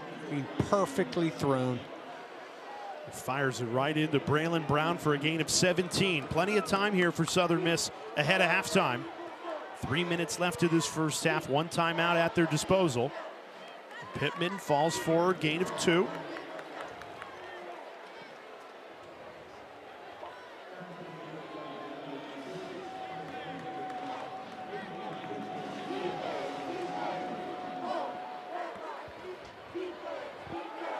Braxton looking to the air. Right on the money again. In a great rhythm right now. Right back to Braylon Brown. Gain of 11. Took the words out of my mouth. Rhythm. That is the perfect description. I mean, for Braylon Braxton, gets the snap, back foot hits, ball is out perfectly on that out route. Great spot. He looks calm, comfortable out there in this scheme. Playing with the confidence and command that won a Sun Belt championship a year ago for Marshall. That has transitioned right over with his head coach at Southern Miss. Play action again. Braxton taking a deep shot. And it's broken up and no flag. That ball was just underthrown. You see Braylon Braxton knows it too. If he gets that ball out a little bit further and possibly just a little bit higher, then you can see that Chapman has to stop and come back for the ball. That allows the defender Tracy Hill to catch up to it. That would have been a Southern Miss touchdown. Instead, 2nd and 10. Braxton going right back to the same route. This time put too much on it. Carl Chester, the intended target. And you can tell right now Charles Huff wants to go for the kill shot. And they attack Tracy Hill again, this time with Carl Chester. And you're right, last one was underthrown. This one was just overthrown a little bit. Carl Chester can absolutely fly. That ball just got away from Braxton a little bit. Should you go back to it one more time? Why not? Underthrown, overthrown, maybe the 3rd attempt will be just right. Well, you can see they got Chance Gamble up to the top of the screen now. They put a different cornerback out there. Timeout, Georgia Southern. Timeout, Georgia Southern. First of the half. 30 seconds in length. Now, Georgia Southern has all 3 timeouts, so Clay Helton using one of those 3 timeouts, so 2 remaining. And you can't take them with you, so you get your defense set ahead of a big 3rd down against a quarterback in Braylon Braxton that has been dominant against his Georgia Southern defense. He really has. He has just looked in rhythm. I mean, aside from those last 2 missed throws, he has put the ball on the money. He's found the right guy. He showed patience when he's had to. He's had great time provided by his offensive line, but he has looked every bit of the part of a guy who came into the season. He was the preseason Sun Belt Conference Offensive Player of the Year. And look at those stats. In the last 2 games, he is flat getting it done. On a 3rd and 10, great protection. Braxton, he's got all night. Wow. Dials up a great throw, threads the needle to Braylon Brown again. That's Brown's 3rd catch on this drive alone.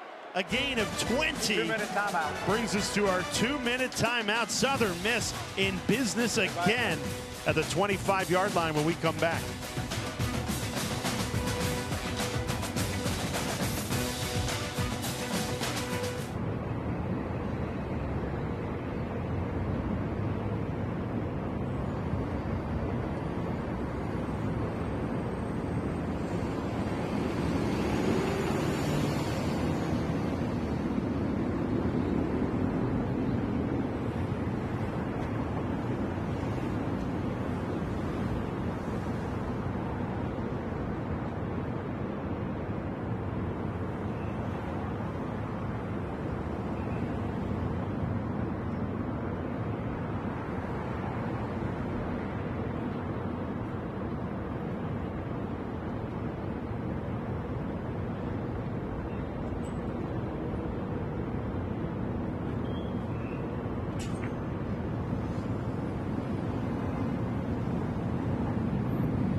Thanks, Kevin. Looking forward to you, Sam Acho and EJ Manuel, coming up at halftime here in Statesboro, Georgia. It has been all Southern Miss after the Georgia Southern home team Eagles scored the first touchdown of this game. 21 unanswered for Southern Miss, and they're looking for more here. One timeout for this Southern Miss offense, and a little more than a minute 30 to work with. Free play here. Braxton delivers a strike. Braylon Brown, his fourth reception of this drive, gets out of bounds. He's going at it with Aiden Jackson.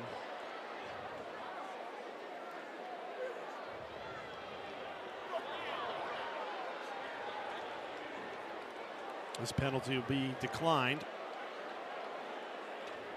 Offside, defense, number 91. That penalty's declined, second down. And I'll tell you what, Jay, Brennan Braxton is in great rhythm and he's accurate, but Correction, player, first down.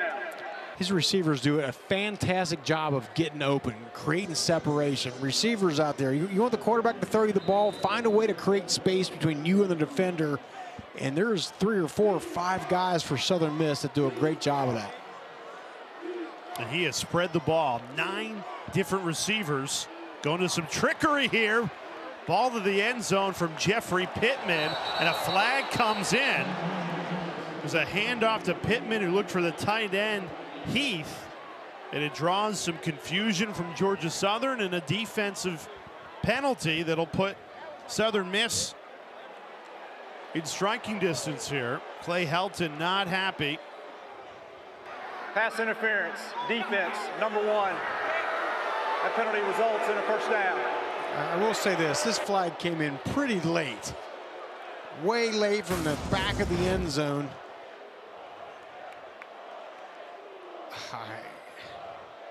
Could have done without that flag. You know, I know he's supposed to get his head around and all that, but I just didn't think he impeded the receiver's ability to catch that ball there.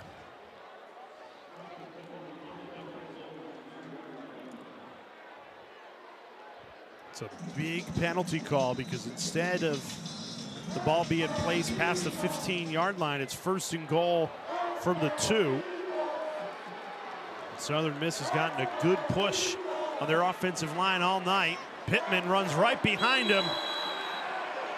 Another Southern Miss touchdown. Second of the night for Jeffrey Pittman. Head coach Charles Huff loves it.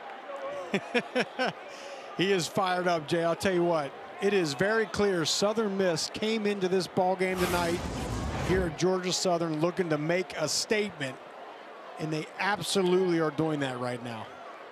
This is a program that has not won on the road in nearly 2 years, won 1 game all of last season, picked 5th in the Sun Belt West preseason, and under first-year head coach Charles Huff, they have turned this program around in 6 games.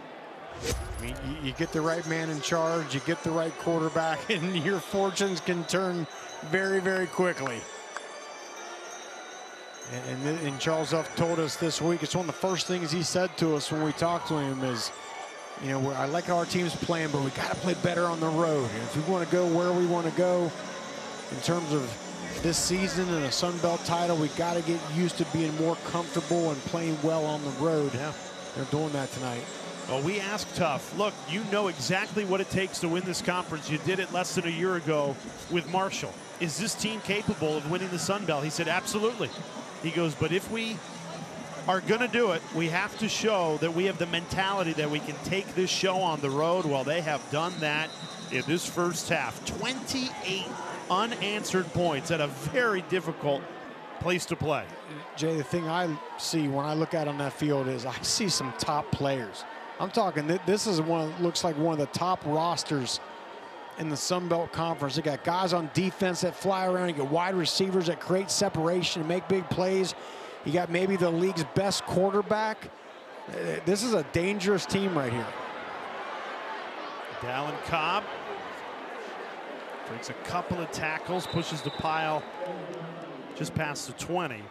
And the rest of the Sun Belt, you said this is a statement performance of the first half by Southern Miss. The rest of the Sun Belt is officially on notice that this is a team that can win the conference in year one under Charles Huff. Now, obviously, there's a lot of football left. You got an entire second half to play. But if you're Georgia Southern, you need to spark something in the final 70 seconds headed into halftime with something to hold on to. Yeah, you have to. You got to have something positive happen because, you know, certainly offensively, outside of that first drive, there hasn't been much to be excited about. There's been a couple interceptions, a bunch of punts. 2 timeouts to work with.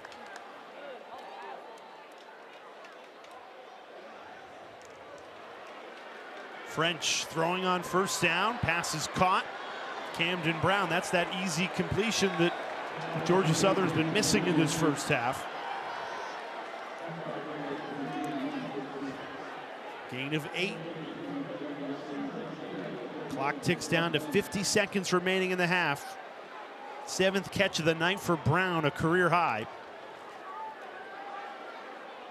French was looking right back to him. Brown wasn't looking back, and he's dragged down for a sack. They're going to have to take a timeout here. Yep, that's what they do. Timeout, Georgia Southern. This is their second timeout of the first half. 2-minute drive. You just can't afford a sack right there. That ball's got to be thrown away. And Charles Huff is all kinds of fired up. That was Jamon Tapp, maybe one of the league's best pass rushers.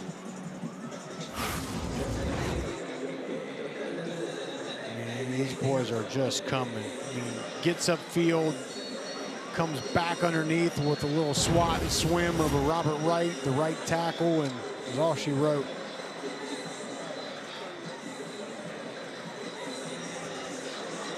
And Jamon Tapp, 3 tackles, a sack, 2 quarterback hits. I mean, this is a D-line, Jay, that Coach Huff told us in the spring he thought they were terrible, but because of this thing called the transfer portal, they went and got a bunch of new guys, around 12 of them, and all of a sudden that defensive line, especially those edge rushers that he thought were a little bit subpar, are now one of the tops. Well, Tapp came in from Arizona State. He's been terrific tonight. 20 new players came in June. 12 were on that defensive line. They have made an impact tonight. 3rd and 4. Quick hitter to Cobb.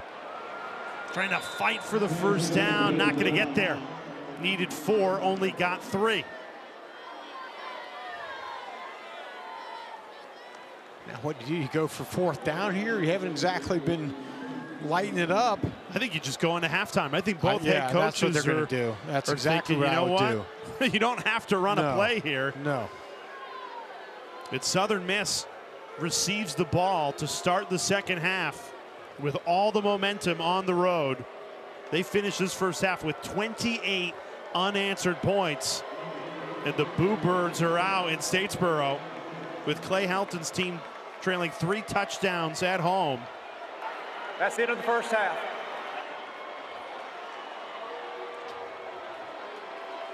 What an impressive first half by Southern Miss. 28-7 lead for the Golden Eagles. You'll be in the studio at halftime. Kevin Connor, Sam Acho, EJ Manuel have you covered after this.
back to ESPN College Football Prime Time.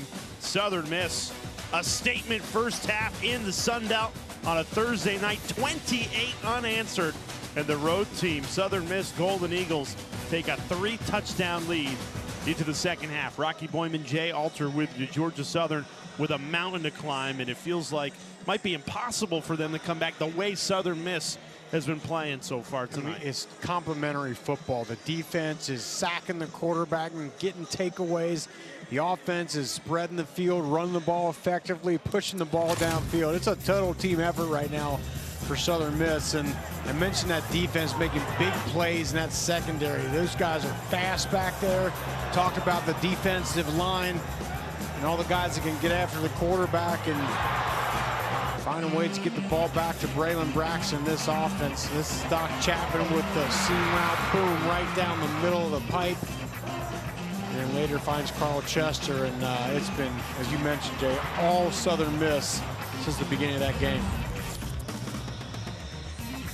0 rushing yards for Georgia Southern on 14 rushing attempts, 0 for 7 on third down. Taking away the one Georgia Southern touchdown drive, which was early in this game. This entire first half belonged to Charles Huff and this Southern Miss team. And the Golden Eagles will start with the ball and a 3-touchdown lead. The over on third down is just an absolute killer. I never say never. Nothing's impossible, right? But what's it going to take from Georgia Southern here at home? It's going to take Southern Miss making some mistakes. It's going to take Georgia Southern's defense creating some takeaways. You got to find a way to, I mean, first of all, just get some momentum, get some excitement back in your team right now. And Clay Helton's trying to pump these guys up here and telling them the same thing you are. This game isn't over, but we got to start playing it right now. Well, Braylon Braxton, the Sun Belt champion a year ago with Marshall, who transferred with his head coach to Southern Miss, has looked very comfortable at quarterback. Got the run game established with Jeffrey Pittman as well. He had 2 touchdowns in the first half and takes that carry for 5 to start the second. Braylon Braxton, total command out there. Great decisions, when to hand the ball off, when to throw it in that RPO scheme. Hands it off again. Pittman a first down and more. Rumbling past the 45-yard line, a gain of 16. And we mentioned in the first half, Jay, about coming into this game, Georgia Southern doing a poor job tackling on the second and third level. They did a good job of that in the first half overall, but right there on that play, they didn't. And this is Braden Harrington down, who's had an absolutely phenomenal first half. 8 tackles on the night. Yeah, he was the lone bright spot on a Georgia Southern defense that struggled. And Harrington, who has battled injuries throughout his college career, the 7th-year senior, getting attended to on the field, will step aside.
Oh, good to see Brendan Harrington, the 7th-year senior linebacker, walk off under his own power. His Georgia Southern defense has struggled tonight, but he's been a big bright spot with 8 tackles to lead the team. Southern Miss driving to start this second half. Play action. Braxton, pressure coming, down he goes. Well, that's what the home team Eagles have struggled to do tonight. Bring Braylon Braxton down, and C.J. Allen, who came in for Harrington, does so there. There we go. That's what this team needed. Get a little positive play, sacking the quarterback, get some juice on your side here.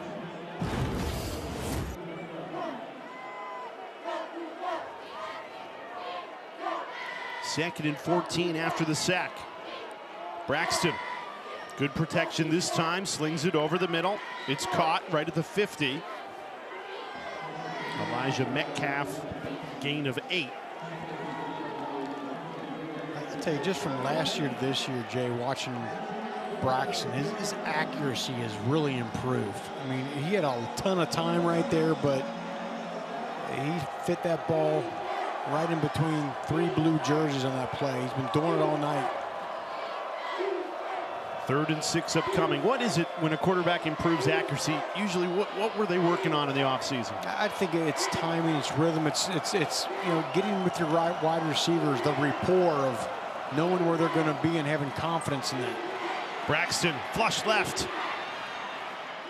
Floats it. Nobody home. And that is a good stand by Georgia Southern defensively. If the Eagles were going to give themselves any shot to roar back in this second half, it had to start with a defensive stop on the first possession, and they get it. No, you're right. They absolutely could not allow Southern Miss to come out of half with the ball and just drive down the field and score. They forced a punt, and now it's going to be up to that offense to find a way to string a couple good plays together, get in a rhythm here.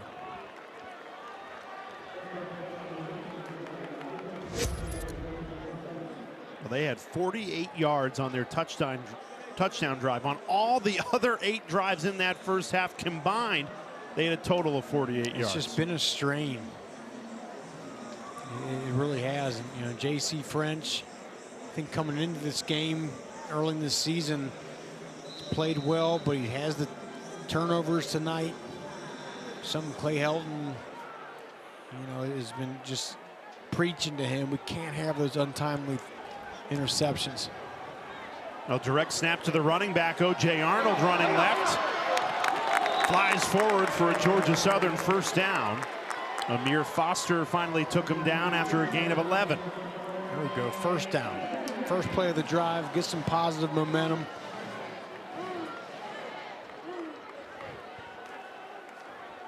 And Georgia Southern, who had 0 rushing yards the entire first half on 14 carries. They go for 11 on the first run of the second half. They go right back to Arnold. No positive yardage on first down.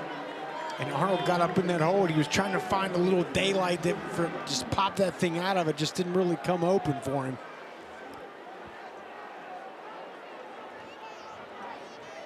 Empty set for French. Moves Arnold over. Trying to turn up field to no avail, no gain. Swallowed up by Jamon Tapp. Now that's what you call having an edge on your defense. Jamon Tapp came upfield on that little jet sweep, set the edge, made the tackle. It's good D. A third down, crushed Georgia Southern in that first half. 0 for 7. You got a third down here. And a flag coming. Who jumped first on that line of scrimmage? Ball start. Number 4 offense. 5-yard penalty. Still third down. That's the second time tonight Camden Brown, the wide receiver, has jumped off sides. There's just not a lot of room for error for Georgia Southern at this point in the season, and they kill themselves in big moments. It's just, he knew it right away, but it just can't happen. 8th penalty of the night for Georgia Southern. 3rd and long. Marches them back to 3rd and 13. French delivers the best ball of the night for an Eagles first down. Marcus Sanders to keep the drive alive, gain of 20. You nailed it, partner. Best throw of the night, a confidence builder for J.C. French. They bring 5. Offensive line, good job with the protection, and a great job by J.C. French of finding Sanders over the middle.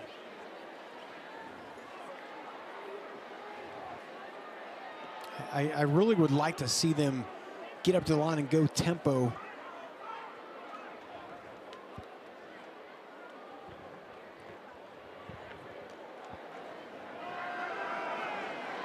Well, they run it right up the middle with David Badingo, who's got the lone touchdown for Georgia Southern tonight. He takes that for a gain of 6. There we go. Now we're getting the line. Quick snap, bubble screen. They find Brown. He already has a career high in receptions tonight. Takes that for another Georgia Southern first down into Southern Miss territory. Jay, you know I've been begging for this all night. Just a bit quicker tempo. You got a defense that shifts around on their defensive front, likes to jockey in and out of position on the back end here. You negate all that by going tempo. Brown's 8th catch, and it forces Southern Miss to burn a timeout. The first of the second half. Yeah, Charles Huff says, look, we got to calm our unit down here a little bit and get resettled here. Southern Miss, a 3-touchdown cushion, but Georgia Southern driving.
Introducing Verts. Swipe for news and highlights. Now available on the ESPN app. Well, after a one-sided first half, Georgia Southern breathing some life into this game here at home. The power of Paulson Stadium. You never know what can happen in a second half. And Georgia Southern with arguably their best drive of the game. Now can they convert it into points? First down from the Southern Miss 40-yard line.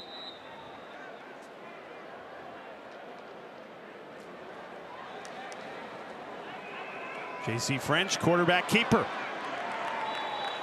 He defended well to make sure French could not really turn that corner like he wanted to. Jonathan Penix met him. It was a good job by Southern Miss, and Penix staying home on that. And you watch Southern Miss defensively, it's like there'll be a little bit of a space, and then boom, that gap just closes down because of the speed they have on that unit. French barking orders at his offensive line. Changing the play here ahead of a 2nd and 8.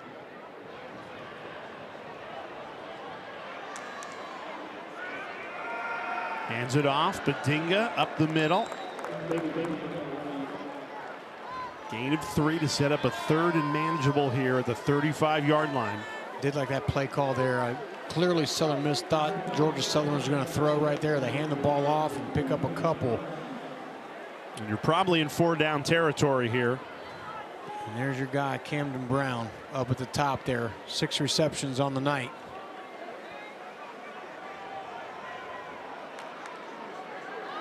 French looking the other way. Throws. It's caught for a Georgia Southern 1st down. Taylor Bradshaw, his first catch of the night, and it's a big one to move the sticks. And there he goes. Good job here. Waited for the first receiver to clear out and then hit Bradshaw coming on that slant route. Well thrown ball. Quick hitter, this time to the other side. It's Brown. He turns upfield. Shoved out of bounds at the 20. Yeah, this is easily their best drive of the game. Good runs, perimeter passes, throws over the middle. On the lone touchdown drive, they only had to go 48 yards. This drive started all the way back on the 13-yard line. They've gone 73 yards. Can they go another 21? 11th play of the drive. Screen. A broken tackle all the way to the 5-yard line. Amon Green sets Georgia Southern up for a 1st and goal from the 5 here. Officials timeout. Southern Miss with an injured player right where the tackle was made.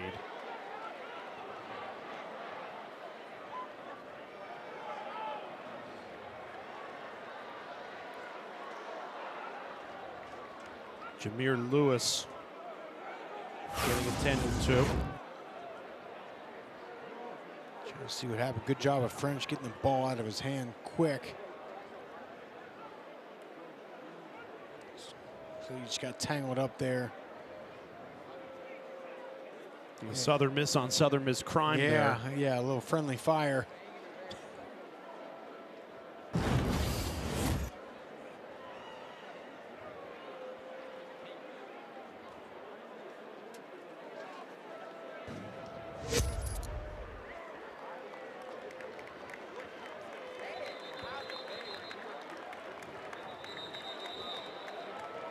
Senior getting helped off the field there ahead of this 1st and goal.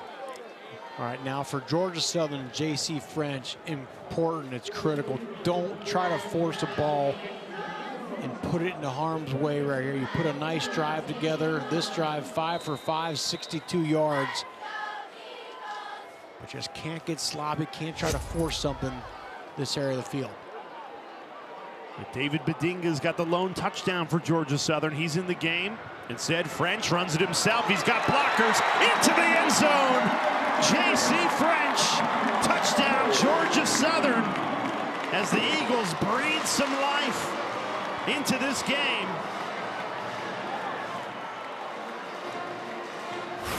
I love the call right there, safe. Let your quarterback keep the ball. Got even numbers, 11 on 11 football, and he follows his blockers in there. Chandler Strong, the center, David Badinga. Excellent bounce back drive for J.C. French in this offense. A statement drive from Georgia Southern here at home as they say we're down, but we're not out. 12 play, 87-yard drive, which ends a Southern Miss 28 unanswered point streak. And the Eagles only down 2 touchdowns here. J.C. French perfect through the air. He punches it in with his feet. They're down 14.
Slate. It's a triple header with the SEC on ABC.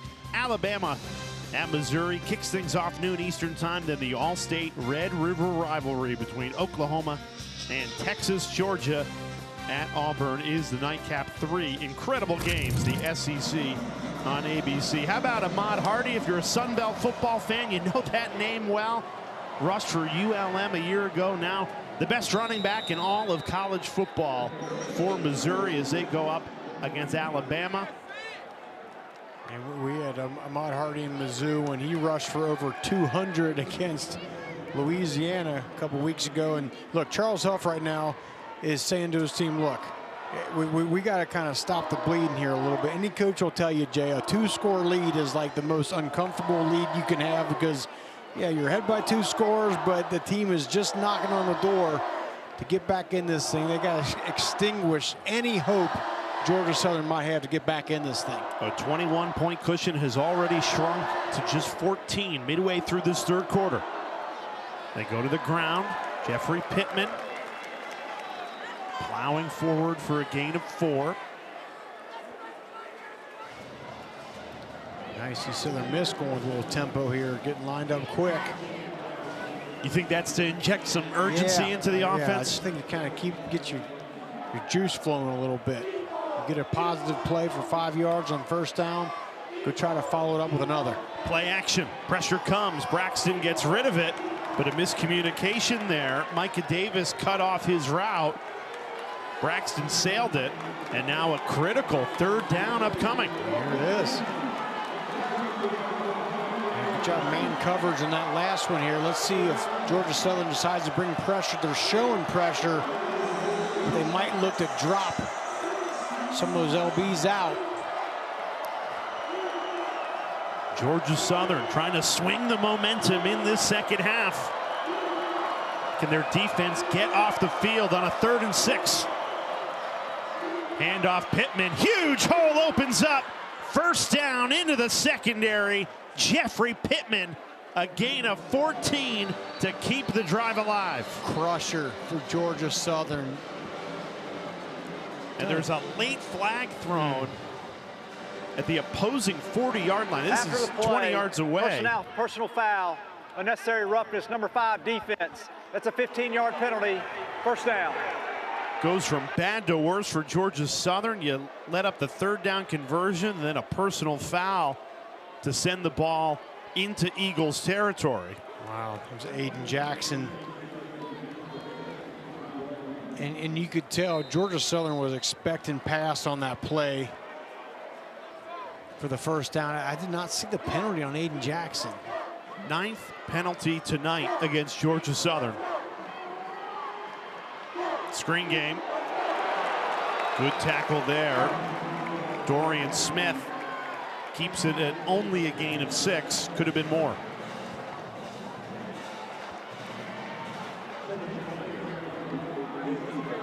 Southern Miss trying to get back into their offensive rhythm. Braxton right on the money.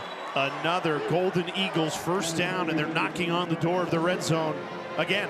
Good job of Braxton getting that ball out of his hand fast. They brought 5. The linebacker was looping in to his right. Got the ball out of his hand quick. 1st and 10. Handoff Pittman. Hits the hole hard, but he's met by a wall of blue jerseys. Devin Lowe got there first for Georgia Southern. It's like one of those slow mesh plays that Wake Forest used to always do. Officials timeout.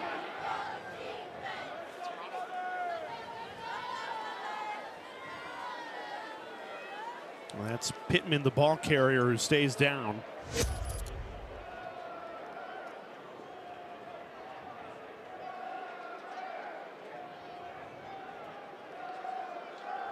Jeffrey Pittman has had an outstanding night. 19 carries, 81 yards, 2 touchdowns. He's coming off a performance week and a half ago against Jack State. 18 rushes for 80 yards, 2 touchdowns. Well, this is his 3rd straight game with 2 touchdowns.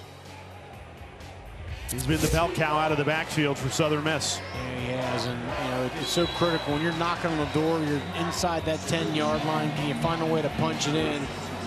He's done that, and even out in the field. And that was that critical 3rd down run right there that I think took a little wind out of the sail. Here it is, right here. Out of Georgia Southern, they're getting ready to force a punt and get off the field. Pittman trying to shake it off on the sideline. They have capable bodies in the backfield to spell him, though. Matt Jones, the transfer from Ole Miss, on the right hip of Braylon Braxton.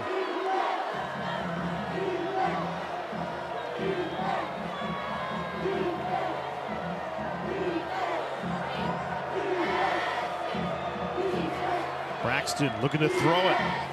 Slings it. It's caught. Another big play in the passing game. Braylon Braxton delivers. This time, Elijah Metcalf gain of 18. And this is why you throw those bubble screens to the perimeter there. Looks like Metcalf is going to block, and then instead of blocking the quarterback, he sails up the sideline in a perfect throw by Braxton. And look at this. Matt Jones untouched. Jones comes in for Pittman. And Southern Miss, an immediate answer. Big time touchdown for Charles Huff team. And just a crusher for Georgia Southern. They come out, they have their best drive of the game. They punch it in, they score, get some momentum, get some excitement back. And Southern After Miss play, does what personal good teams foul, do, and number that's 9, extinguish that. That 15-yard penalty will be enforced on the ensuing kickoff. Another Touchdown. penalty against Georgia Southern. That's now 10 on the night against Clay Helton's team. Southern Miss, they go 75 yards in 8 plays. Right as Georgia Southern gets back into the game, Southern Miss that immediate answer to restore a 3-touchdown advantage. Yeah, and football is such a game of momentum, and you come out of half, you get a nice drive, and then your defense allows a couple penalties, a couple nice runs, and all that momentum you started to gather up is just gone. Boom, just like that. And credit Southern Miss for answering. Bad teams, average team allow another team's momentum to spiral and kind of get out of control of them, and they came out on that drive and took care of business. But for Georgia Southern, look, you're telling your offense, hey, we just came off our best drive of the game. There's no rule out there that says that's the only one we can have, right? You can put another good one together. J.C. French did a great job in that last drive. Well, the Southern offense only had 96 total yards in that first half. They had 92 yards on that touchdown drive alone. And they had 30 yards on the ground after having 0 in the entire first half. So a much improved touchdown drive, but their defense does them no favors. And they'll head back out there still in a 21-point hole.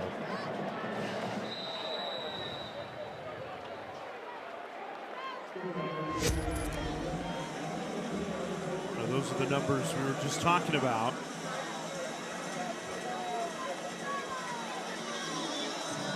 This time their drive will start from the 25-yard line after the touchback.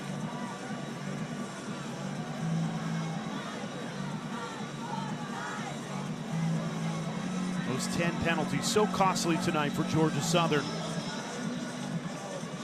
Feels like not all penalties are created equal, and they came at critical times. Big run here to ignite the drive. How about O.J. Arnold? And Georgia Southern getting the run game going after they had 0 rushing yards the entire first half. O.J. Arnold, he runs hard. They go right back to Arnold. Yeah. This time swung down, but still positive yardage on first down, a gain of 4.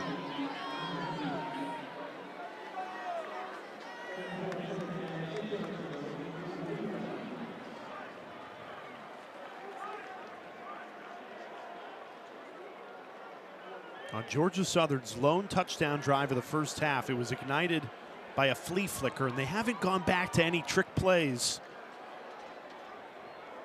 They caught Southern Miss's defense off balance for one of the few times all night. French, way too much on that one, brings up third down. As well covered all across the board there by Southern Miss. No one really to throw the ball to. Tried to hit him on green.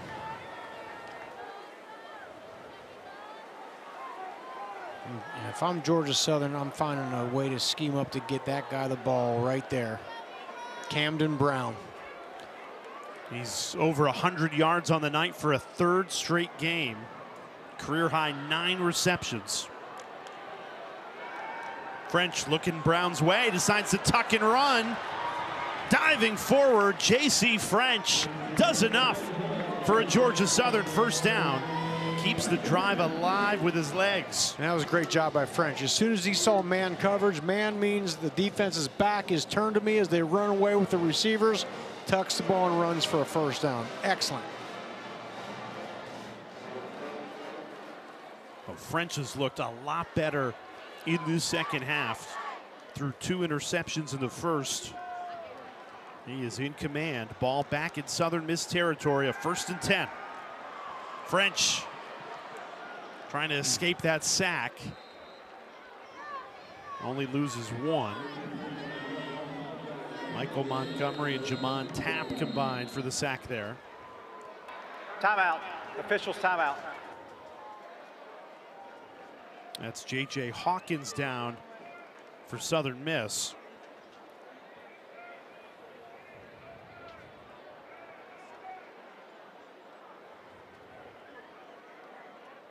Hawkins part of that defensive line that has given French and the Georgia Southern offensive line tons of trouble tonight. French been under constant duress. You made the comment in the first half that just nothing's come easy, and I think a big reason is that defensive line for Southern Miss has produced 4 sacks, 6 tackles for loss, and a ton of hurries. Yeah, it's not like J.C. French has had a ton of time back there to just go through 3 and 4 plus progressions. And on the other side of the ball, Braylon Braxton feels like he could have had a cup of tea and still made a couple of these throws. Get great protection. Yeah, it's amazing how much your accuracy improves when you have a lot of time back there.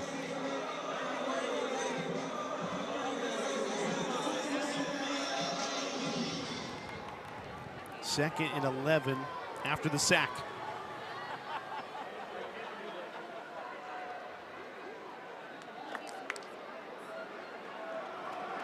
Go right back to the ground game with Arnold running hard in the second half.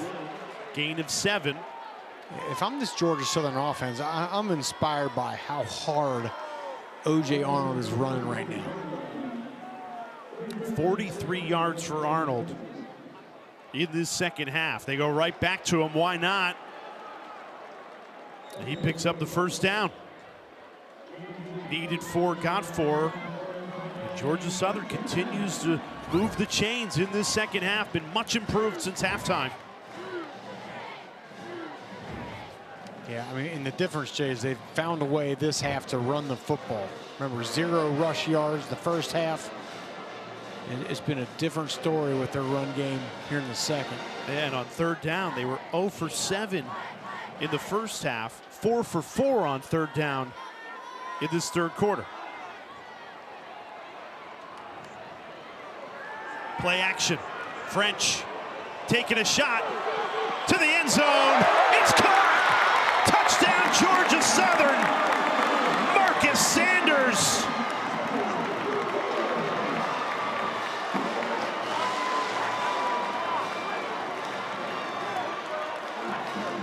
J.C. French threading the needle. A 39-yard touchdown for Marcus Sanders. And I thought Georgia Southern did a great job with tempo. It looked like on the back end, Southern Miss was just a little bit disheveled, and Georgia Southern caught him. I mean, it's just a great job by Marcus Sanders adjusting to the ball and coming back to it, making the catch over Amir Foster.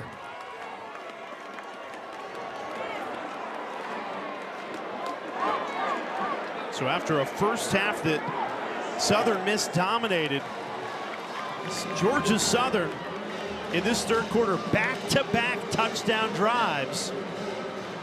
And Clay Helton's team has made it a 14-point game with 1:19 to play in this third quarter. And I think we're talking right there is Sanders. And look, you can see on the back end there, like how Southern Miss's secondary is just a little bit out of whack there. They only, you got that guy, I got that guy, what happened? And then Miles Sanders gets behind him in a nice throw by J.C. French. And again, that's why you use tempo. Just creates a little bit of hesitation, a little bit of questioning. Who, you got him? Do I got him? What's going on? Boom, and you hit him.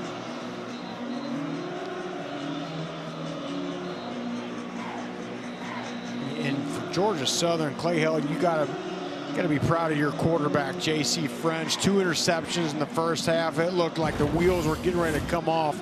And that young man has answered. I mean, that is just phenomenal.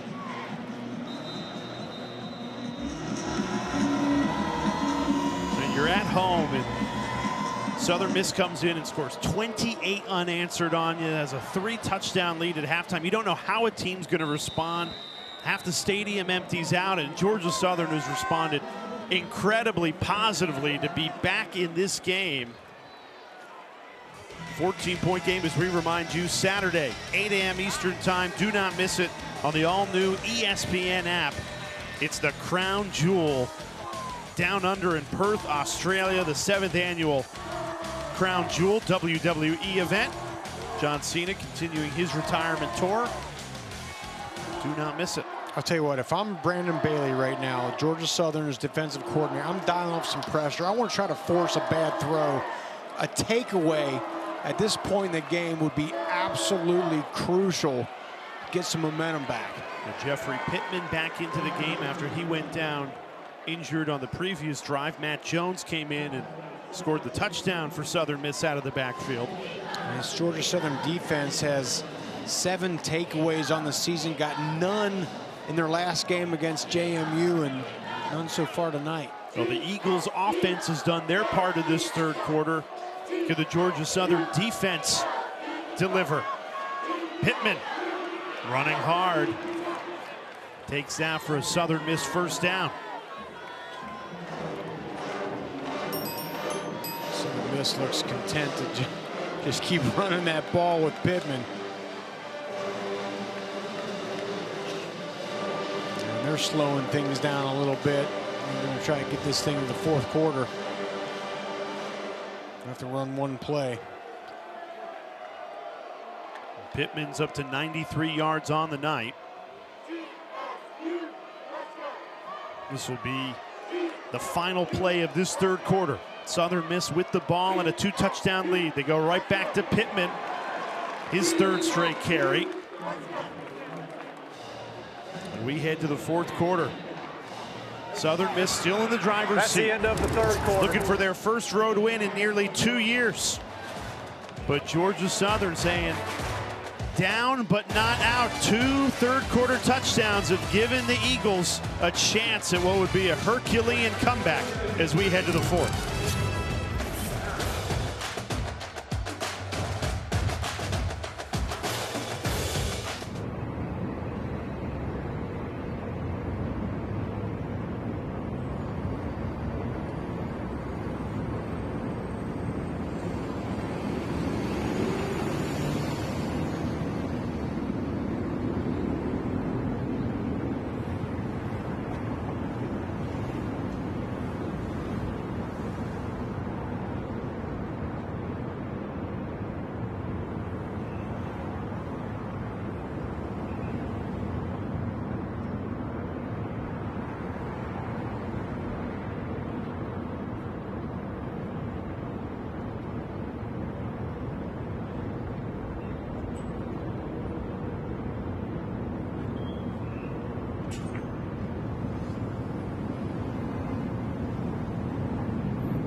Start of the fourth quarter, Rocky Boyman, Jay Alter with you. Georgia Southern has battled back in this game. 2 touchdowns in that third quarter, still down 14 at home. On defense to start the fourth, Rocky, they need a stop to stay within striking distance. They'll go a long way if they can get a stuff right here and force a 3rd and long. They have struggled against Braylon Braxton, the Southern Miss quarterback, at this explosive Golden Eagles offense tonight. They go to the run game. Pittman running left, turns the corner, shoved out of bounds. Shy of the first down marker, but a 3rd and short upcoming for Southern Miss. Georgia Southern just couldn't get that edge to their defense, gave up a few too many yards on that. They go right back to Pittman. He's got the first down. Over 100 yards rushing tonight, and it's a new career high for Jeffrey Pittman, the transfer from Mississippi State. 2 touchdowns tonight. Incredible performance on the ground. It was a critical first down pickup there for Southern Miss. We'll take a little bit of an exhale here. 1st and 10 from the 50. Play action. Braxton unloading a deep ball, going for it all. Incomplete. A yard in front of Tyshawn Chapman. And Southern Miss, they've hit on 3 plays of 30 yards or more in the pass game, so not surprising to see Braxton taking another shot deep there. No, and I like the call there. You pick up the first down, so why not take a shot and take the top off? And oh, he almost had it. It wasn't the best thrown ball in the world, but he still was almost able to haul that thing in. And Chapman nearly tracked it down. 2nd and 10. Back to the run game. Why not? It's worked all night. This time, Matt Jones. And Southern Miss in business again. Another first down and a gain of 17. Yeah, Matt Jones ran right through Justin Myers on that play.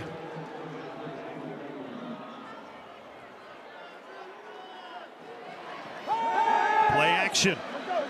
Braxton eyeing another deep shot. And again, he had Elijah Metcalf and missed him. Would have been another Southern Miss touchdown. And I think I jinxed him, Jay. I was talking about how great his accuracy was, especially late in that first half, and just missed on a couple deep balls.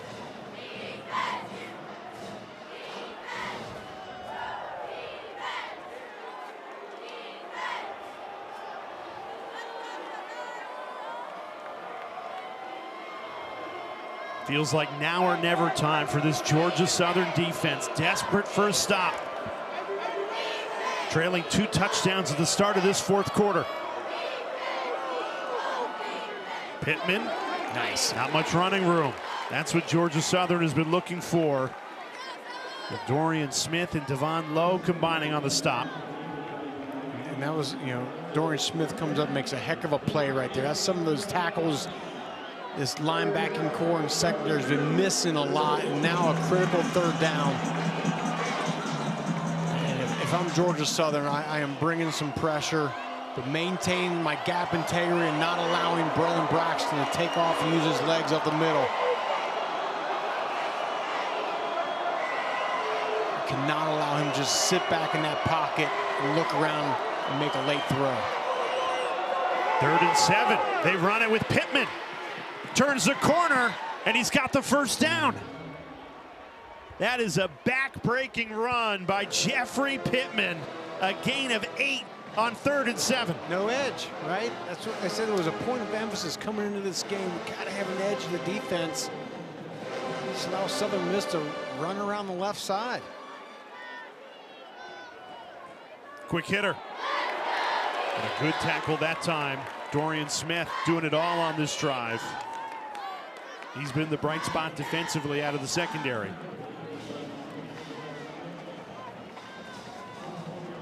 If you flipped over from the game on ESPN, a fun finish between Tulane and East Carolina that just went final. Thursday night college football continues here in the Sun Belt. An offensive explosion. Southern Miss already with 35 points, looking for more as they have been in command ever since they put 28 unanswered in the first half. Great play there, individual effort.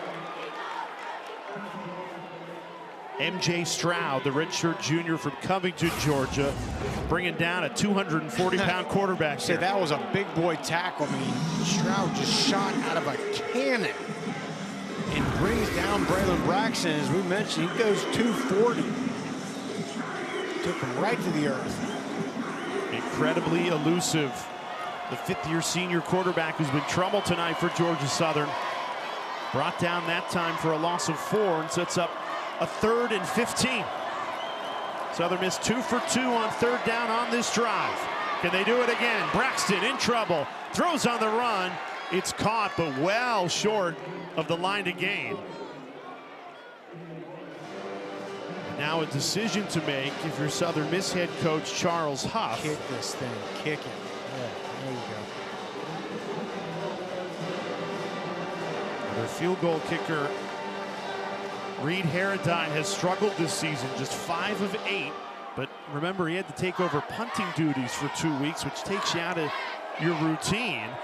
And they're actually going with the backup, true freshman, Creighton Wilbanks. This is his first ever field goal attempt as a college kicker. And he drills it. Wow. The true freshman, Creighton Wilbanks, comes in for the starter, Reed Harradine, and with his first collegiate kick, drills it from 42. Yeah, good decision there. Wind is at his back. Good job getting that field goal. 38-21, Southern Miss.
ESPN College Football Primetime in the Sun Belt on a Thursday night. If you're not done with college football after Tulane and ECU and you flipped over to the Deuce, Rocky Boyman, Jay Alter have you covered.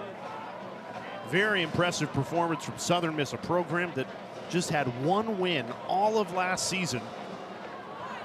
A 17-point lead in the fourth quarter.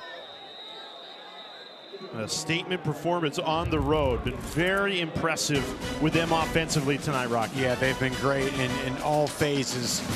You know, offensively, they've run the ball very well. Jeffrey Pittman has had a heck of a ball game. Matt Jones has a score. And I think Braylon Braxton has made overall some great decisions with the football.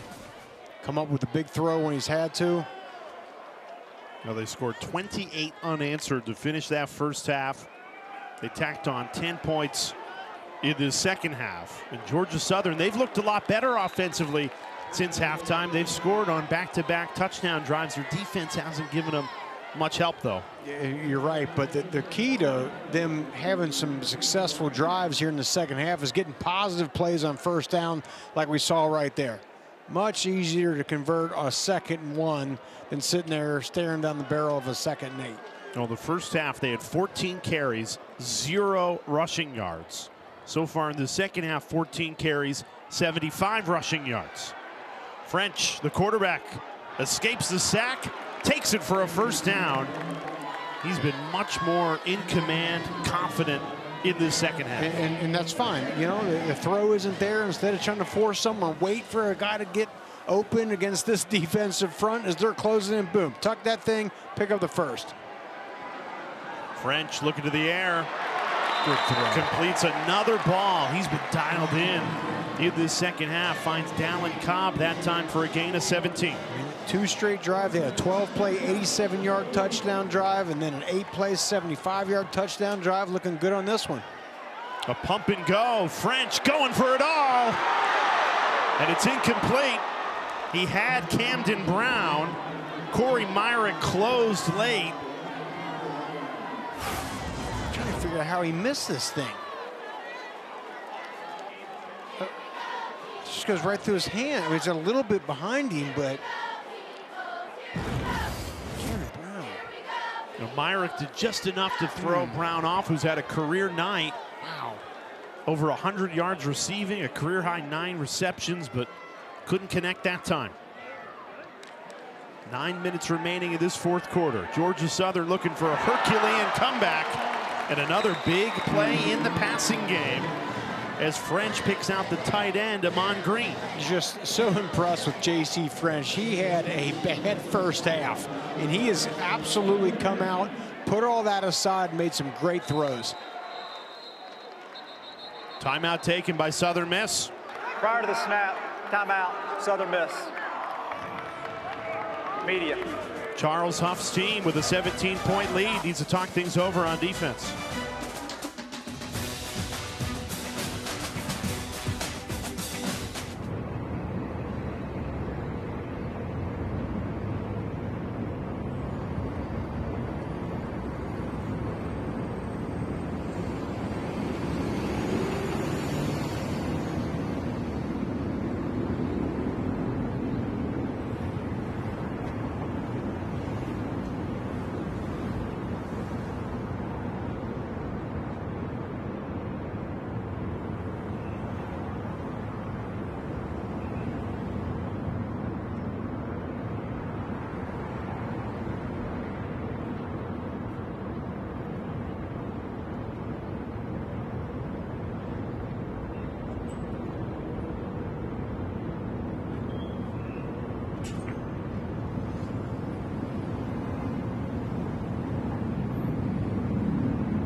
This week's college football rankings brought to you by AT&T. And what stands out to me, Rocky, is if you want to watch a top 10 team, you got to get to ABC this Saturday. Oklahoma against Texas, Alabama at Mizzou, and Georgia at Auburn. Our triple header on Saturday on ABC. Some exciting games coming down the pipeline here. Starting to get into October a little bit. Yeah, middle of the season. Yeah, let's go. And I'll tell you what, if you're Southern Miss right now, you're saying, we just can't knock these guys out. They keep coming back, coming back.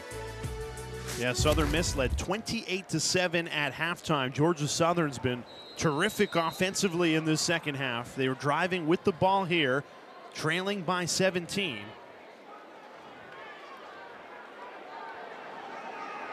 They've got Weston Bryan, the true freshman quarterback, lined up at wide receiver.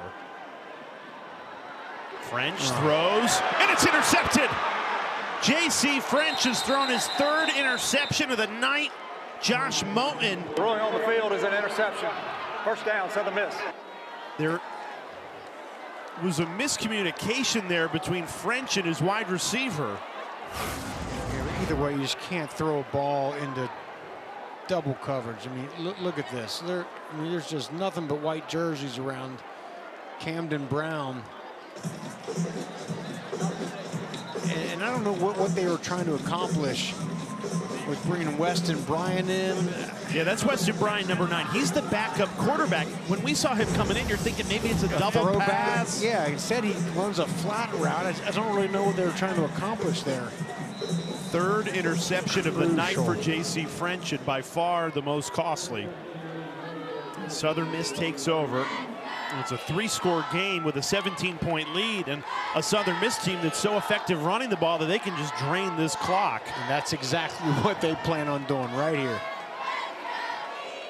You would be surprised if they put it in the air even once on this drive, right? Unless, you know, look, Braylon Braxton's gonna come to that line. He's gonna count that box up, and if they got, you know, 7, 8 guys in there, he may shoot the ball out to the perimeter, but outside of that, Jay, I think they're going to try to keep this ball on the ground and just drain this clock. Georgia Southern getting ready to score, possibly make this a 10-point game, and the script flips just like that. We've said it a few times tonight, but this is a statement performance for a Southern Miss team that has overhauled their program under a first-year head coach in Charles Huff. A football team that only had 1 win all of last season. They go and take the Sun Belt coach that wins the league in Charles Huff from Marshall, and he brings 21 players with him, including the quarterback, Braylon Braxton, including the entire secondary. We just saw Josh Moten get an interception, and they're wearing different uniforms, but when you have 21 players that won a Sun Belt championship, they're going to play with confidence, and that is what they've done on the road tonight. Braxton is going to throw here, right on the money, but a fumble. That is a catch and a live ball, and Georgia Southern has it. Brandon Tyson takes the ball away, and the Eagles have life. Is the receiver caught the ball and then fumbled it. And that is the right call by the officiating crew. Absolutely it is. That was a catch. And we were just talking, Jay, about how this defense desperately needs a takeaway. They have 7 on the year, none last week, had none so far tonight, and they come up with a big one. And just coming in, and that was Ja'Quari Brown with a great tackle. Brandon Tyson there to scoop it up. And Georgia Southern in business inside the Southern Miss 30. I'm taking a shot right here. Taking a shot. J.C. French trying to shake off his 3rd interception of the night. I'd protect this thing up, and I'd put the ball downfield and try to go for the dagger here.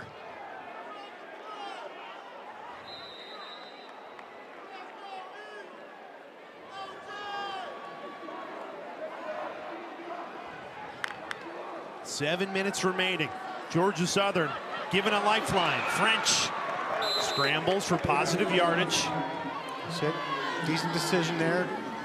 Pick up positive yards. That's been the key to these drives in the second half, picking up positive yards on first down. 2nd and 7. The door has cracked slightly open for Georgia Southern. Can they blow it down and put some points on the board here? Play action. French going for the end zone. It's knocked away. What a play. Ian Foster denies Dallin Cobb a touchdown. Great pass breakup.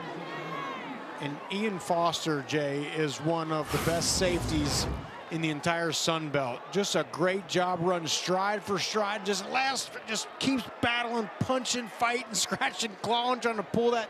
He got that right arm down and pulled it away before Cobb could pull in that reception.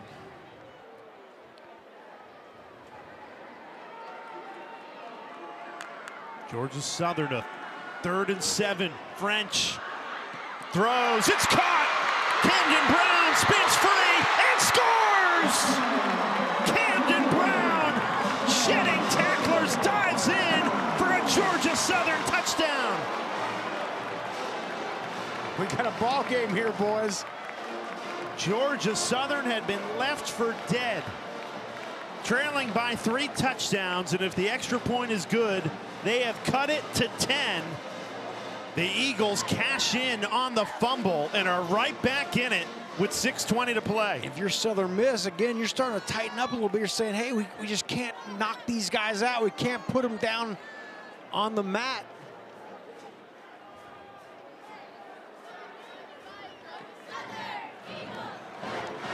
How about this?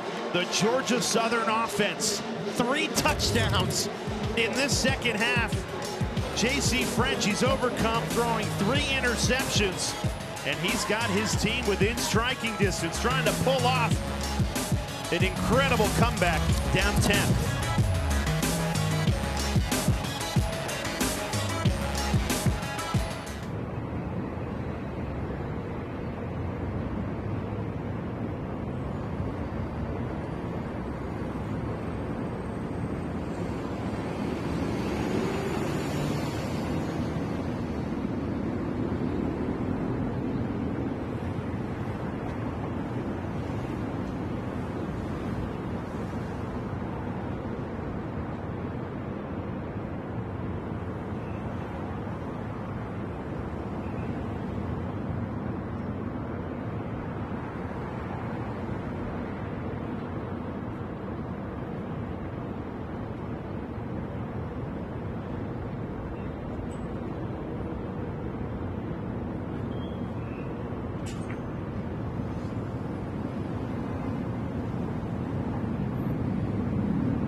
tell you what, Jay, there's nothing I love more than when a player plays fearless out there. J.C. French throws his 3rd interception on one of the worst decisions you could make, but he doesn't go conservative, doesn't just try to cower down. He goes back in attack mode and leads his team down after getting the takeaway on a great scoring drive. Beautiful throw to Camden Brown there. Fearless. Love it. He's got 3 touchdowns in this second half to give Georgia Southern a shot here. Trailing by 10, 6:20 to play. We've mentioned a few times, Southern Miss is bringing 21 players over from Marshall. This play is blown dead, by the way. Number 3 signaled, therefore fair catch. Flashback to last year. Head coach Charles Huff, Sun Belt champions Marshall. They were up 23-3 entering the 4th quarter here at Paulson Stadium, and things went haywire. Marshall, 2 fumbles, an interception. Georgia Southern completes just an incredible comeback, wins the game 24-23 after trailing by 20.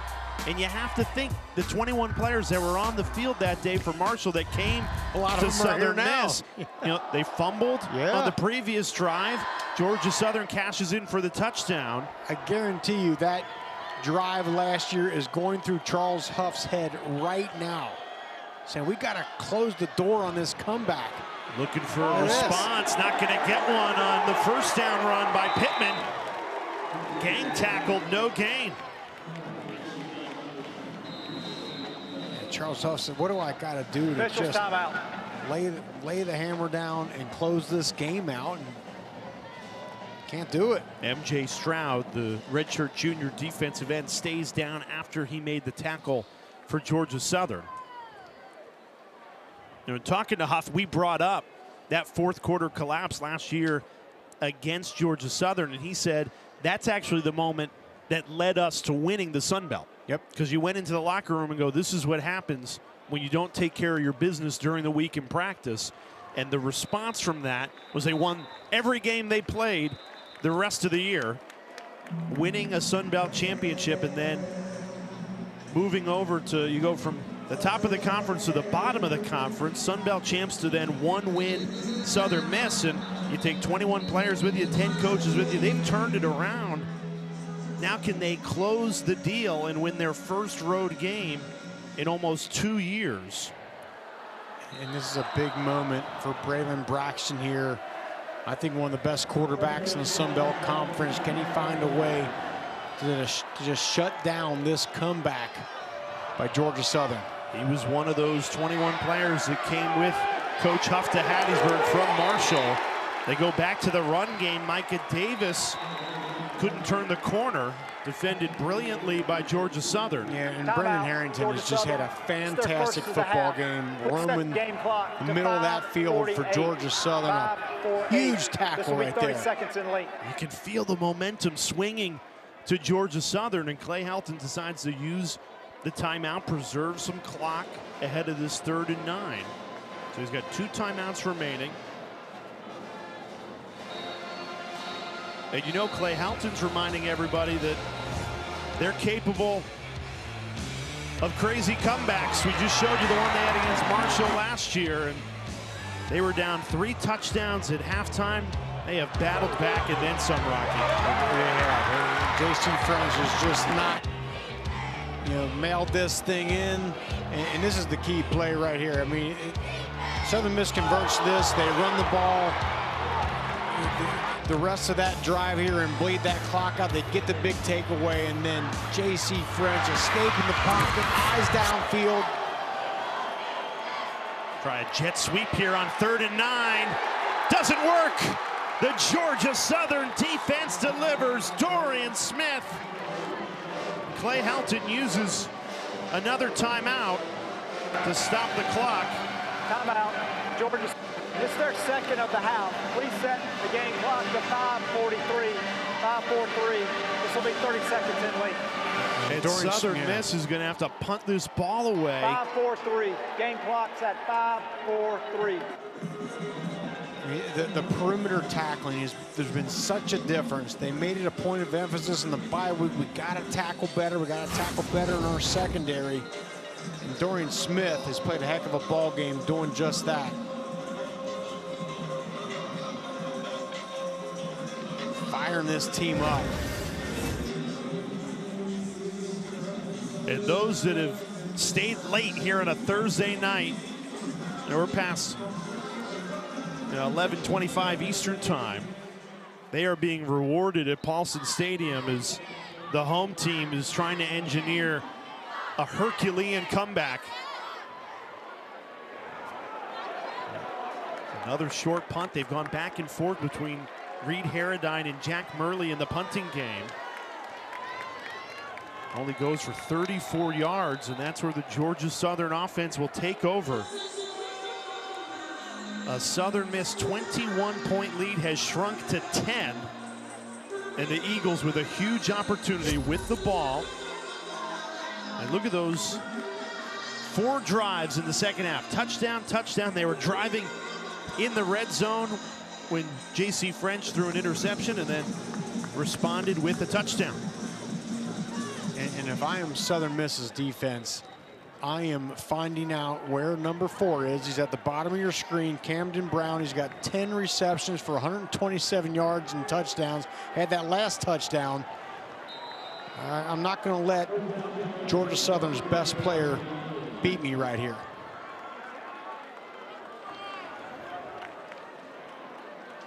First down, they go to the ground. Badinga driven backwards.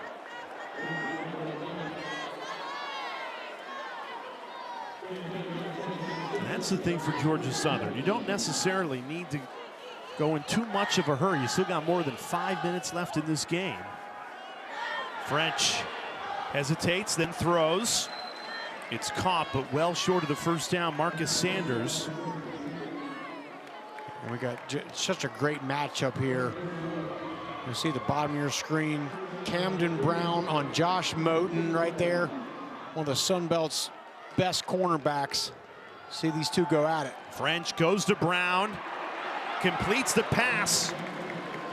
Went right at the matchup you were talking about, Rocky, and Brown beats Moten for a Georgia Southern first down into Southern Miss territory. I love it. Two of the best going at it right here.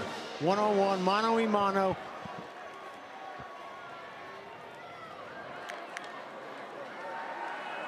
French on first down, going for it all, right back to Brown. And it falls incomplete. Good coverage from Moten. And again, Moten, tall, length. He has a cornerback. He led the Sun Belt Conference in 3rd in the FBS with 5 interceptions last year. And they're taking no chance. We're putting our best guy on your best guy and giving ourselves a chance. Do you like French taking a shot there on first down? I do, yeah. You still have time. 4 minutes and 17 seconds remaining. 1 timeout for each team. Play clock down to 1. French didn't recognize it. Did Helton get a timeout in there?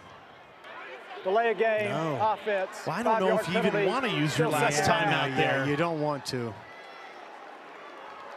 That's something that J.C. French has to see with the play clock winding down. Yeah, that's a mistake right there. You got to get that ball off. So now 2nd and 15 after the delay of game. Because now that secondary can just sit back there, and this is where if you're Southern Miss, that defensive line, those edge rushers, you got a ton of them. You got to bring some heat here. They send 5. French throws over it. That pass is knocked away.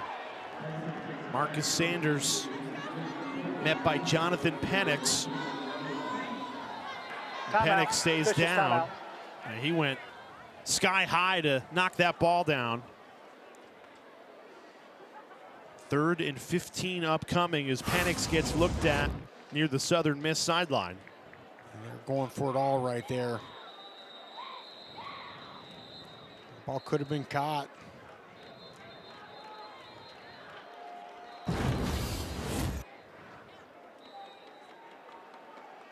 So a 3rd and 15. What do you do here, Rocky? Because you probably know, okay, we got 2 plays to get 15 yards. You don't need it all here. Yeah, I was going to say, that's my thought process. You don't need it all right here. Try to get 8 yards here. Definitely can't settle for an incompletion or a loss of yardage play. French slings it over the middle, and it's knocked away. Tried to squeeze it into Camden Brown. Dylan King got a hand in. Excellent coverage back there by King. Look, he sees the ball and just reaches the left arm. That is textbook coverage. 4th and 15, and for all intensive purposes, this is the ball game for Georgia Southern. They've done such a good job picking themselves up off the mat in the second half, battling back to give themselves a chance. Need to convert here to keep the comeback alive. And they do! Huge throw on 4th down, and it's Camden Brown. Georgia Southern stays in the game and moves the chains. Was there any doubt? Was there any doubt he was going to look the way of number 4? Southern Miss brought pressure. He knew he had one-on-ones on the back end and a huge completion. French under pressure, takes a sack. Southern Miss responds. Chris Jones, biggest play of the night for the Southern Miss defense. A loss of 10 on the sack. If you're J.C. French, you got to just find a way to get this ball, throw it away. Got outside the tackle box. Got to throw that ball away. The clock continues to run, under 3:15 to play. 2nd and 20 after the sack. Georgia Southern runs it. Bedinga only gains 4. Now you got 3rd and 16 with under 3 minutes left. We'll highlight him again, Camden Brown. Got to know where number 4 is tonight. A career high 158 yards and 12 receptions. It's caught. This time Dallin Cobb, another Georgia Southern first down as they convert a 3rd and 16 into the red zone. These wide receivers, Jay, here in the second half have found a way to get separation. When there's space between the receiver and defender, the quarterback has an open lane to see it and can hit him. French throws to the end zone, too high. Cobb didn't have a chance. Clock stops with 2:22 remaining, 1 timeout for each team. It was a good job of Amir Foster coming over late and making a good play on the ball.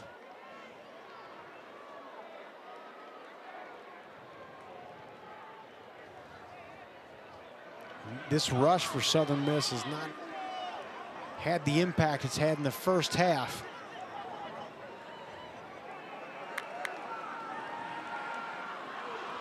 French going for Brown, and it's knocked away by Moten. A flag comes in. Josh Moten can't believe it. He thought that was a clean play against Brown. The officials decided otherwise. Pass interference, defense, number 1. Ball we place at the 2-yard line, automatic first down. This guy's a great shot here.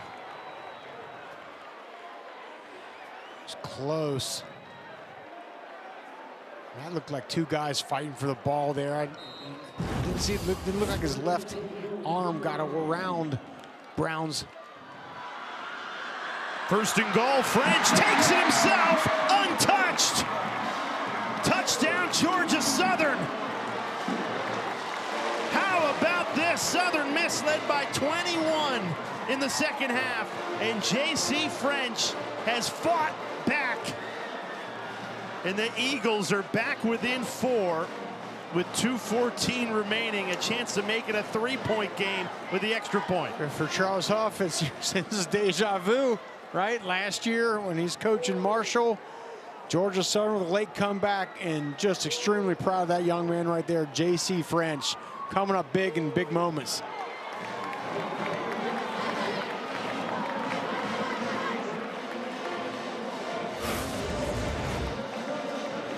He's done this twice tonight. Down low here, let's leave no doubt. Hand the ball to your quarterback. Pick up the extra blocker. I mean, at halftime, Clay Helton and J.C. French's team looked completely out of it. Southern Miss almost looked like they were in cruise control. Up 3 touchdowns, they had scored 28 unanswered. Totally. And Georgia Southern has roared back to make it a 3-point game. And now you got 1 timeout, 2:14 remaining, so you have the 2-minute timeout. You kick this deep, right? You kick this deep, yeah. I don't think you have to go for an onside kick right here, because if you do, you give the ball to Southern Miss at midfield, and they can just bleed that clock. I think you kick it deep, and you hope your defense can come up with some stops. You have the 2-minute timeout. You have another timeout in your pocket as well. And it looks like Southern Miss is going to be ready for the onside. They are going to try something here. It's Alex Smith, the punter, goes for the onside kick, and an easy recovery for Southern Miss, and a bad late hit. I just don't agree with that decision right there.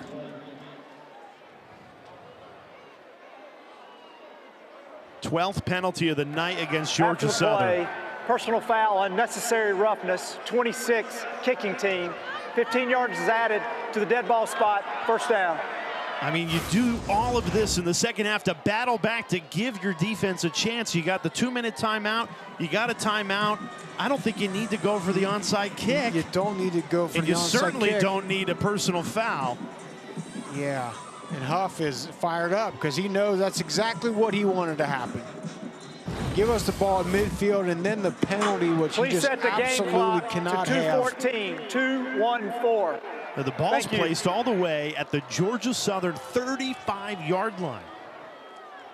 I mean, you pick up 15 yards here, and you're in field goal range. So Southern Miss, who at one point 21-point lead in this second half, looked comfortable, now clinging to a 3-point advantage. They're 2 minutes and 12 seconds away from their first road win in nearly 2 years as we tick down to the 2-minute timeout. Now you've waited 23 months for a road win. What's another 2 minutes? Game clock to 2:11. As Georgia Southern uses their final timeout of this game. The Southern Miss started walking off like, okay, we're going to the 2-minute timeout. No, Clay Helton says we'll use that final timeout. Final timeout. Either way, you take the 2-minute timeout, and then you take your last timeout after that. But now they have no timeouts left.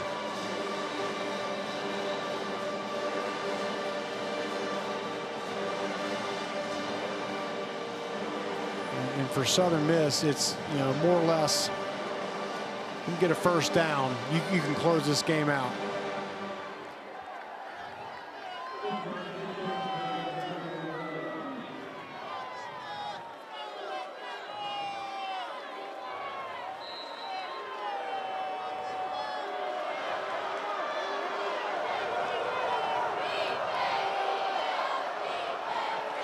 Here's Pittman.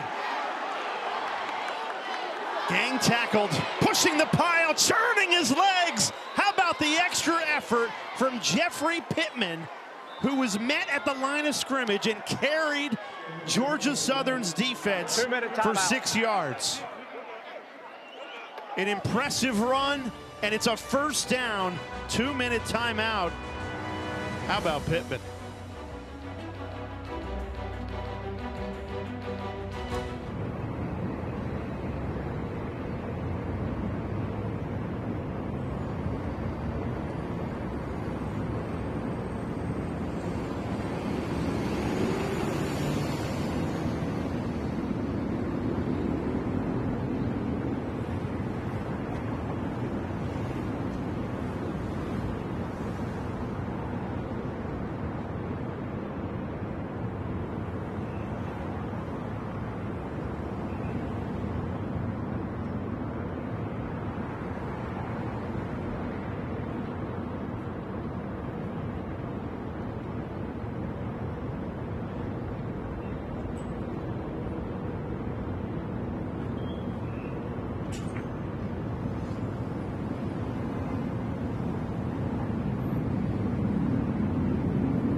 Southern has outscored Southern Miss 28-10 in this second half, but their comeback effort is likely to fall just short. Right before the 2-minute timeout, Jeffrey Pittman had a 6-yard run carrying Georgia Southern defenders on his back. He got the first down, and why that is important is now they don't have to run the ball again. The math works in Southern Miss's favor, especially if you steal a few seconds like this. If you're Braylon Braxton, if you just kneel the ball 3 times, 40 seconds on that play clock and drain it down, you win the game. And I think the mistake Georgia Southern did defensively there is they tried ripping the ball out, trying to rip that ball out of Pittman's hands, and that allowed him to get the extra yard instead of just getting him to the ground.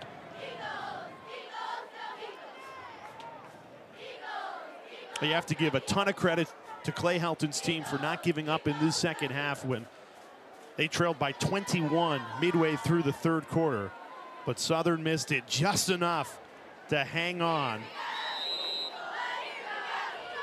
The college football continues this Saturday. The SEC on ABC. Monster triple header. Alabama at Mizzou kicks things off noon Eastern time. And then it's the All-State Red River rivalry. Oklahoma and Texas. ABC Saturday Night Football presented by Capital One is Georgia at Auburn.